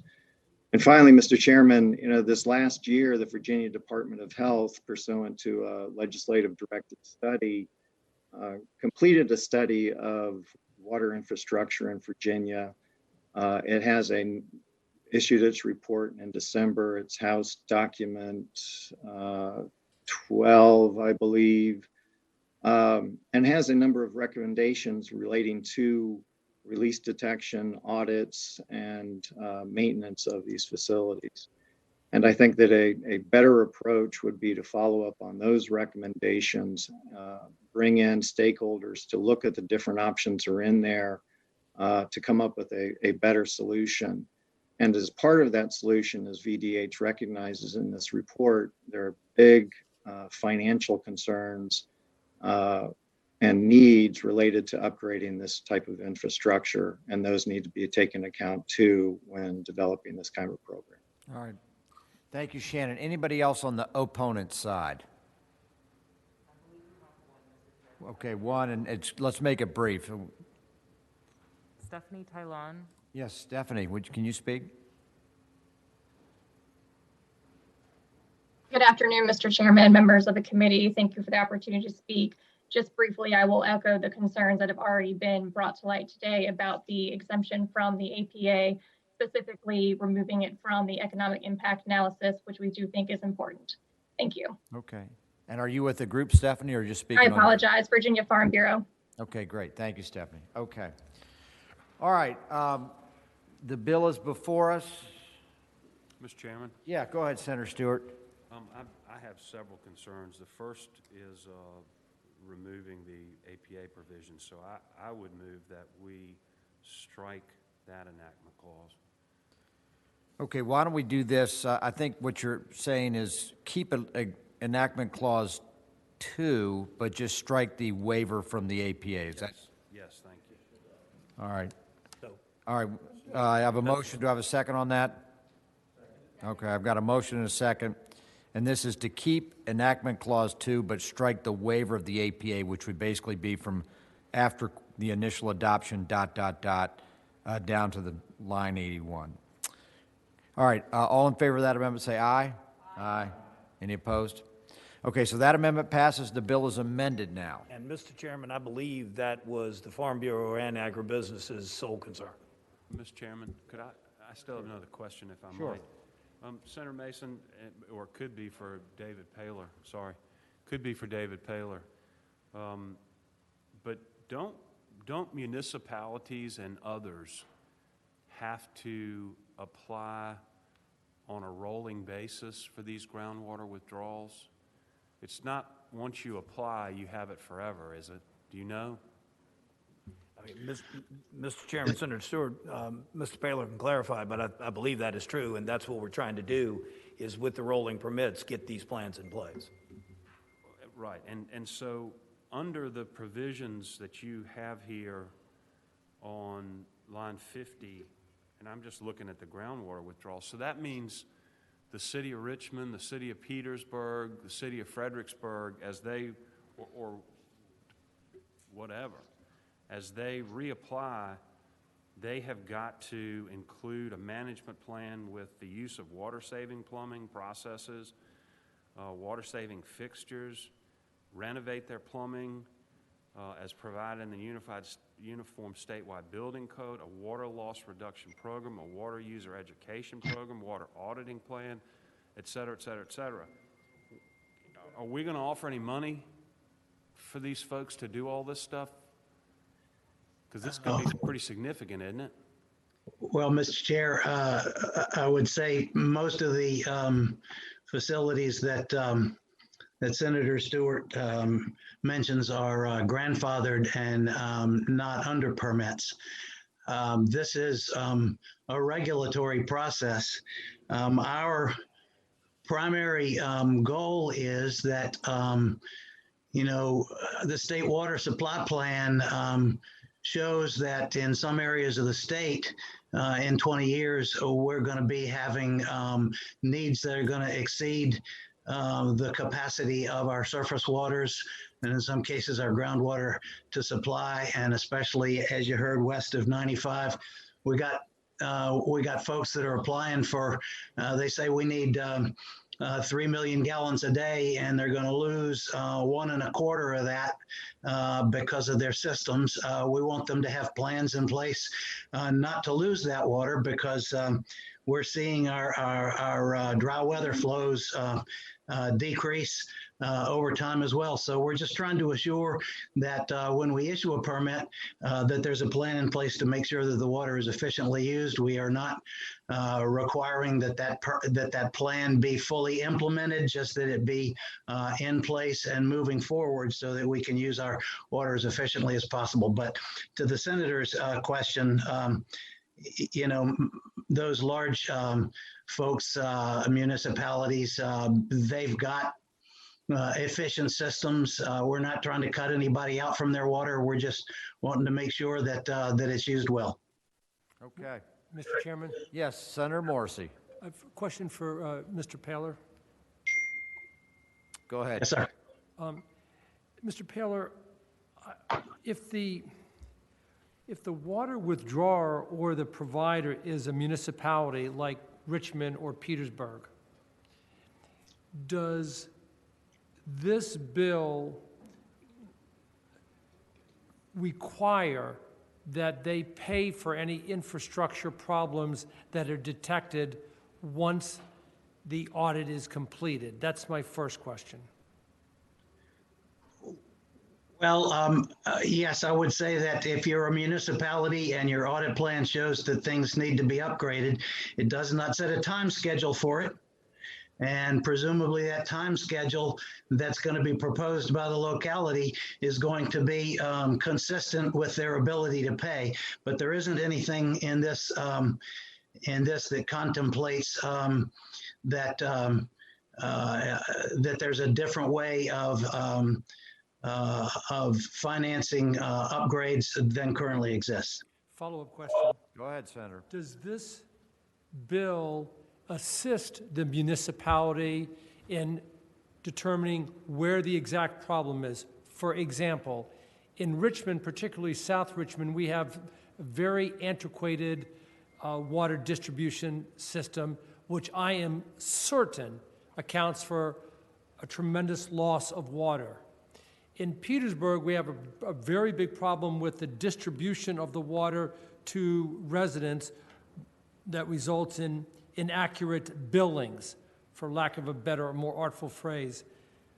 This bill, it seems, would detect the problem and say, here is what is going on, here's leakage, here's waste, here's a default, a poor infrastructure, but does it end right there? And that's a question for the patron or for Mr. Paler.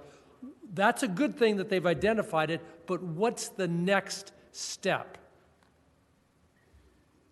Well, Mr. Chair, I would say that it assists simply in the sense that audits will identify where the problems are, and in the process of our developing a regulation, we will be working with municipalities and others to identify those kinds of issues as we put the regulation together. But the solution to it is going to be in the hands of the locality. The audit just identifies the problem.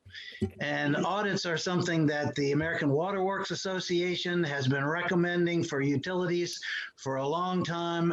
And we're just saying, you need to have an audit plan that will identify where the problems are, and then you need to come up with a strategy. We're not setting a time frame for it that will begin to address those. And Mr. Chairman, Senator Morrissey, if you look at line 72, establish requirements for leak detection and repair plans that may include periodic surveys to monitor, definition of loss, acceptable level of loss, requirements to calculate, and schedules to repair the infrastructure. So really, it's an effort to note the issues that you raise, and then to say, okay, what's the cost here, and what's our timeline? What's the area's plan to fix it? Thank you for that. And Mr. Chairman, when it's appropriate, speaking very briefly to the bill. Senator Morrissey, go ahead. We've spent a lot of time on this bill, so let's move it along. But Senator Morrissey. Senator Mason, I'm going to support it because I think an audit is helpful. I think what is going on right now, and I'm speaking from talking to municipal employees, is there's almost a cover my eyes with my hands so I don't see the problem, and I'm glad that the defalcations in the system will be discovered. But I'm really questioning, once we find all these problems and we identify cost and what, I'm concerned that, okay, how do we go ahead and pay for it? But I still think it's necessary, instead of putting our head in the sand, to determine, hey, what is the problem? Mr. Chairman, Yes, Senator Favola. I'm going to move to report the bill as amended. I don't believe it has to go to finance. Am I wrong? No, I do, yep, no, notify. So my motion is to report the bill as amended, and I will, I concur with Senator Morrissey's comments. At some point, jurisdictions are going to have to start grappling with this issue. And it is true, there will be pressure on them to put some money on the table and to implement the plan they have to come up with. But there's no other way that we're going to get them to the point of implementing corrective action. Right. So this is a step down a pathway where we have to go. So you heard my motion. We got a motion. Is there a second? Okay, we've got a motion and a second to report the bill. Clerk, open the roll.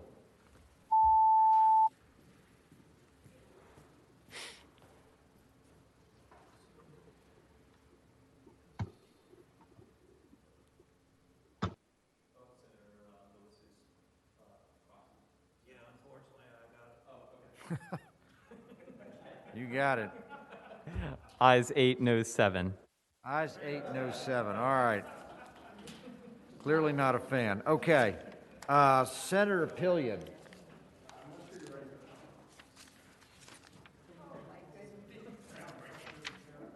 $14.02. Yes, sir. This is record-breaking, groundbreaking stuff here. All right. Hopefully you can handle it. Okay. All right, attention. Mr. Chairman, this is a Davis bill that would allow short-term fishing license held by the DWR to be used for fishing in stock trout waters. Currently, Virginians who want to fish in trout stock waters will buy an annual fishing license for $23 and another trout license for $23. They can't use the 5-day fishing license, which are 14 in place for that annual freshwater license for trout fish, even though non-residents can. So this is an unintentional inequity, and this just corrects that. Okay. All right. Any questions for the senator? Any witnesses? Looks like we got Ryan Brown. Go ahead and speak. Yeah, can you hear me, Mr. Chairman? Yes, sir. Please go ahead. Okay, I'll just keep it brief. We appreciate the senator carrying this bill for us, and as he explained, it just creates an equity in our trout licensing system between residents and non-residents. It's part of an overall effort by us to increase trout license sales and trout fishing opportunity from our stock trout program, which for those unfamiliar with it, we raise the trout, stock them in the water, and folks come fish for them. And I'm happy to take any questions.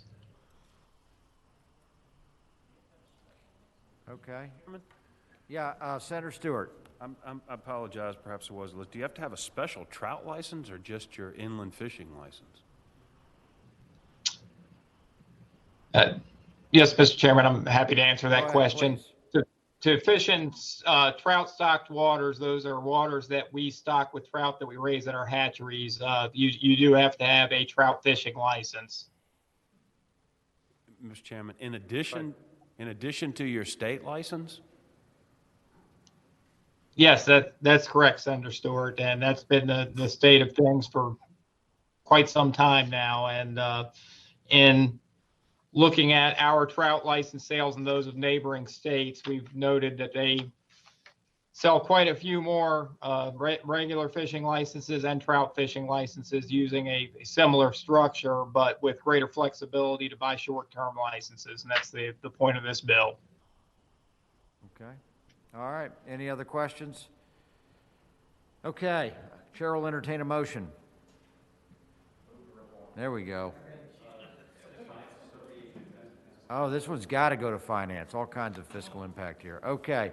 So the motion is to report and refer to finance. Clerk, open the roll.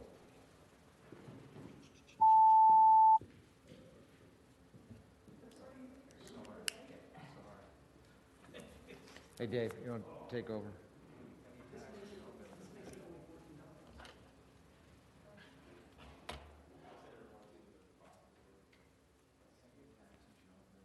Ayes 13, noes 1.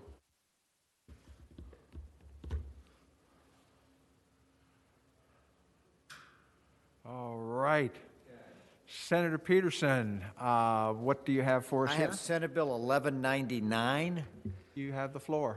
Yes, and this is sort of the greatest hits from 2020 when we had the long debate about statutory, or not statutory, but construction of the intent of conservation easements. And I'm carrying this bill on behalf of the Nature Conservancy and basically coming at it from a different purpose than last year. We didn't pass the bill last year, which sort of put it in terms of who is the grantor, who is the grantee. And this just makes it very simple. And by the way, before I get too far, I want to make an amendment to line 17 and line 20 to just strike the word liberally from both 17 and line 20, because I think it's gratuitous. So I'd make that motion. Okay. All right, we have a motion and a second to strike the word liberally from 2 lines in the bill as they are gratuitous. All those in favor say aye. Aye. Opposed? They are stricken, Senator Peterson. Thank you. Okay, so now that we've established this is not a liberal bill, the bottom line is conservation easements are created for the purpose of preserving land. You obviously get a tax benefit from them. As a result, you're able to shelter income from state income tax. It's been a successful program, so much so that we've had to cap the amount of money that we could actually have credited every year, which is fine. But the purpose of this bill is in light of a Supreme Court decision, which, like an idiot, I left on my desk back in the Pocahontas building, but in which a conservation easement was deemed not specific enough to limit the land. And so even though they had captured the value of the tax credit, they were not able to, the Conservancy was not able to prevent the subsequent development. So this simply says that like any document which can be construed in favor of the drafter, or construed against the drafter, in this case, it will be construed in favor of achieving the purpose for which it was intended, again, which is to conserve the land and open space. So I think it's pretty simple, and that's the sum and substance of it. And I know I'm pretty confident I have witnesses. All right, thank you, Senator Peterson. Could we hear first from anyone from the administration?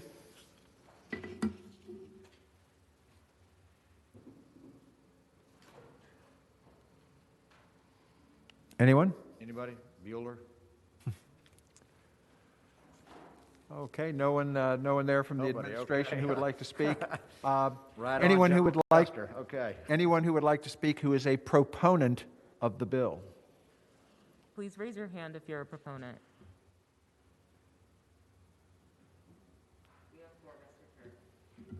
I'm sorry? We have 4. Okay, we have 4. Who is first?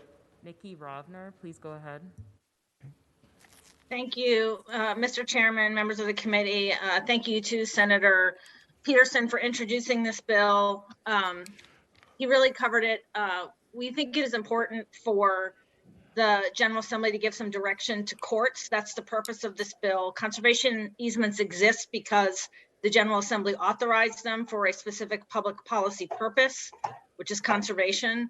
And simply telling courts to consider the conservation purposes of a particular easement, we think gives them enough direction without favoring one party over the other. And so we did hear the concerns that were raised last year, and we hope that this is now an easy bill for the senators to vote for. So thank you very much. Thank you. Next on the proponent list. Dan Holmes, please go ahead. Mr. Chair, members of the committee, my name is Dan Holmes. I'm here on behalf of the Piedmont Environmental Council in support of the legislation before you. Senate Bill 1199 protects the integrity of conservation easements, ensuring that the purpose is given the proper weight when there is a dispute about terms. While these disputes are rare, when they do occur, it is often with a subsequent owner and not the donor of the original conservation interest. We believe this legislation strikes the proper balance, favoring neither the landowner nor the easement holder. It is vital to ensuring the intent of the original easement donor is respected and protect the Commonwealth's interest in the conservation purposes specifically referenced in an easement. Thank you for your consideration. We hope you'll pass the bill. Thank you very much. Next on the list of proponents. Tom Smith, please go ahead. Mr. Chairman, Tom Smith from the Department of Conservation and Recreation. Apologies, I'm a little late to the game from the administration, But while we do not have an official position on this bill, we do see it as being very supportive and helping the Commonwealth's easement program and land conservation programs. Thank you. Thank you very much, Mr. Smith. And fourth? Brett Glimpf, please go ahead. Good afternoon, Mr. Chairman, members of the committee. My name is Brett Glimpf. I'm here on behalf of the Virginia Outdoors Foundation. As Senator Peterson said, Virginia has one of the most successful conservation easement programs in the country. There's two reasons for that: the land preservation tax credit authorized by this body and the thousands of conservation-minded landowners who elect as a matter of a property right to conserve their land as opposed to developing it. So what this bill does is it protects the integrity of those landowner decisions, and it also safeguards the public investment.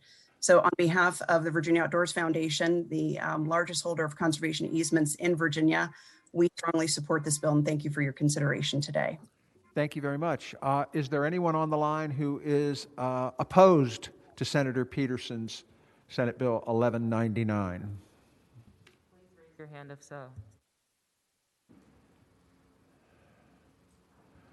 All right, we don't seem to have any. Senator Peterson, so what you're telling us here is that once you collect the tax credit, you can't build a hotel on your conserved property, is that correct?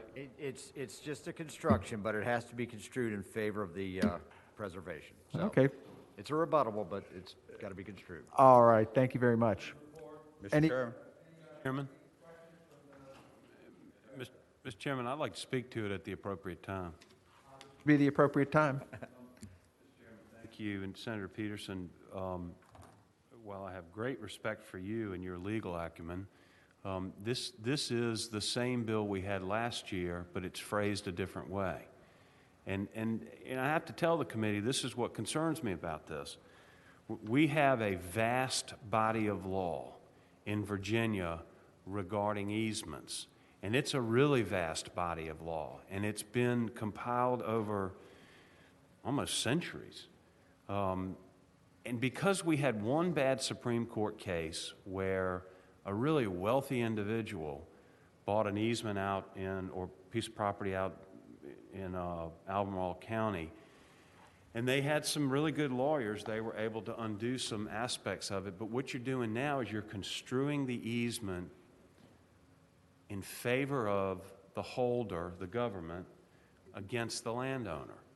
And so if I do an easement, and keep in mind, the Attorney General always drafts these easements, or at least reviews them, or the agency, be it the Nature Conservancy, the Bay, whoever holds the thing, DCR, whoever holds it, VOF, they typically draft it. The Attorney General's office reviews it. Certainly, you as a landowner can have an attorney review it, but it most often is a document of adhesion, which means you've got to go along with what they want or you're not going to get the easement, and people do it anyway. But now we're going to change the standard under the law that has been worked out through legislation, the Supreme Court for years and years and years, and give this a special standard. I'm concerned that you can have an open space easement where the farmer intends to farm his land, and through some mechanism, they may not be able to farm anymore. Or they may not be able to timber, or they may not be able to do something that they anticipated because the specific purpose of it was open space. It doesn't say agriculture, it says open space. And it concerns me a great deal. If this passes, I will recommend every client I have that they not get a conservation easement. We really shouldn't do this. That's my piece. Can I have a chance? Senator Peterson, yes. Would you like to rebut? Senator Stewart and I are both attorneys, and we tangled on this last year. And I phrased this slightly differently. I got out of the grantor-grantee and just basically said, here's the bottom line. This is the opposite of a condemnation. This is a landowner approaching the government saying, put an easement on my land so I can get a tax benefit because I want this land preserved for future generations. And my family got a conservation easement, our farm down in Middlesex County, so I'm very familiar with it. So the landowner approaches the government. Yes, you're exactly correct. It's a form through the AG's office, but you have every ability to negotiate that form and say, you know what, if something happens, I'll be willing to pay back the money that I saved from tax credit, I'll pay it back to you and I'll roll it back. You can negotiate whatever terms you want, but this is not a condemnation. This is the landowner approaching the government. So again, I think it's totally appropriate to have this construction. Thank you, Senator Peterson. Any other questions or commentary from the floor? Chair. Senator Morrissey. Senator Peterson, what is I've listened to both you and Senator Stewart carefully. Yeah. What is the, quote, if something happens? I'm following you up to the point where the landowner wants a tax benefit, Right. wants to put his waterfront property into an easement Right. so that it will remain pristine like that. Here's the disconnect between me and both of you. What is this something happens that changes the agreement? Well, or an example. Maybe somebody says, you know what, that would be a beautiful place to put a waterfront hotel. Or I'll give you a better example. If you know Middlesex County, where my mother's family's from, they put a whole riverside development down there, 250 single-family homes. And that previously would have been a perfect spot. It was right on Meacham's Creek for a conservation easement. So if a developer approaches you and says, hey, you got a conservation easement, I'll buy your land for a couple $1 million, and you're like, so I saved $100,000 in tax credits, and now I can sell it for $2 million. Doesn't sound like such a great deal. And maybe they could go back and unwind it, but the problem is that the easement itself should be enforceable. Now, if you want to buy your way out of it, that's one thing, but the easement itself should be enforceable. All right, follow-up question, Senator Morrissey. and it's to Senator Stewart. The way Senator Peterson just described it is exactly how I thought an easement worked. I'm going to get my tax credit, but I've got to keep that land in its unique, pristine form. What is the point that you're making, that person should be able to tell the developer, wait a second, I never contemplated I'd get $5 million. I want to unwind? No, Mr. Chairman, Senator Morrissey, absolutely not. And within the body of the easement, there are specific sentences that say the property may not be developed. Right. The property may not be subdivided into lots. You may build 3 houses on this farm. I have a 1,400-acre farm that's in a conservation easement and a very complicated easement, and I'm well aware of all this that we're talking about. Here's the problem. You decide, well, it's an open space easement and it's not clear, but I decide that I want to have a few greenhouses. And that offends somebody. And so I called DCR, and I shouldn't pick on DCR because they're great to work with, but VOF, shouldn't pick on them either. And I say, I want to put up 3 or 4 or 5 greenhouses, and I'm going to start raising cut flowers or something. No, that's not within the body of your easement. And it's not the purpose of the easement.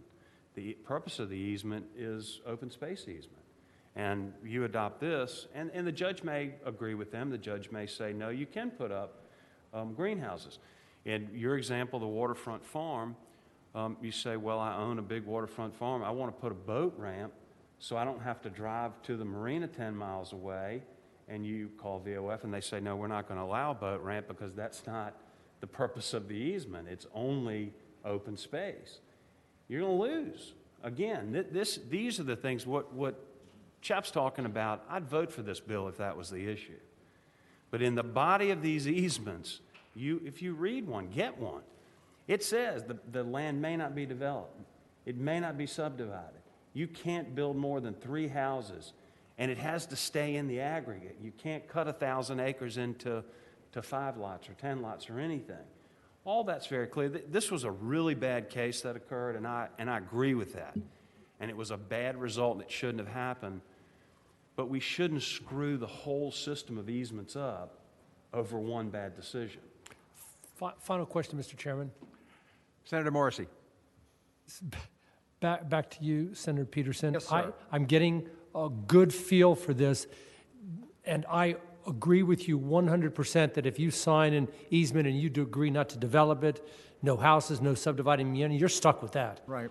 And Senator Stewart is with you, but his point is, if I do agree to keep it open, but I do want to put either a greenhouse on it or in one small 1/8 of an acre of my 1,400 acre farm, I want to put a boat ramp into the river.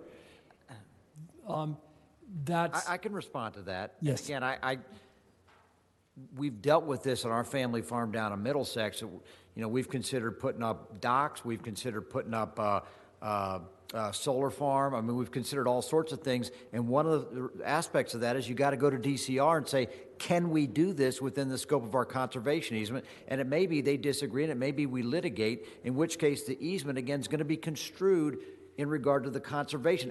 It's not saying it absolutely can't happen. It may be you can go in front of a judge or DCR and say, look, if I'm going to put in a flower garden or a greenhouse or a shed, or that doesn't change the nature as a working farm. But by the same token, if I want to come in and put in maybe an extra building and make it a bed and breakfast, that may be pushing it a bit. So I'm not trying to cut off anybody's property rights. Anybody who knows me, that's what I do for a living, okay? I try and enforce property rights. The bottom line is, and I agree it was one bad decision, okay, or maybe one incorrect decision, but the point is that these easements have to be enforceable, and they should be construed in favor of the easement holder, because again, the landowner approached them and they got the benefit of the tax credit. So to me, it's pretty straightforward. I hope we pass it. Senator Peterson, is this kind of a tie goes to the runner thing in baseball? Yeah, when you say construed, yes. Yeah, okay, thank you. Any other questions from the committee? I think we got them. Okay, we have a motion on the bill. Motion to PBI? To report? So, all right, this is a substitute motion? Okay. We have a motion and a second to report. Clerk, could you open the roll?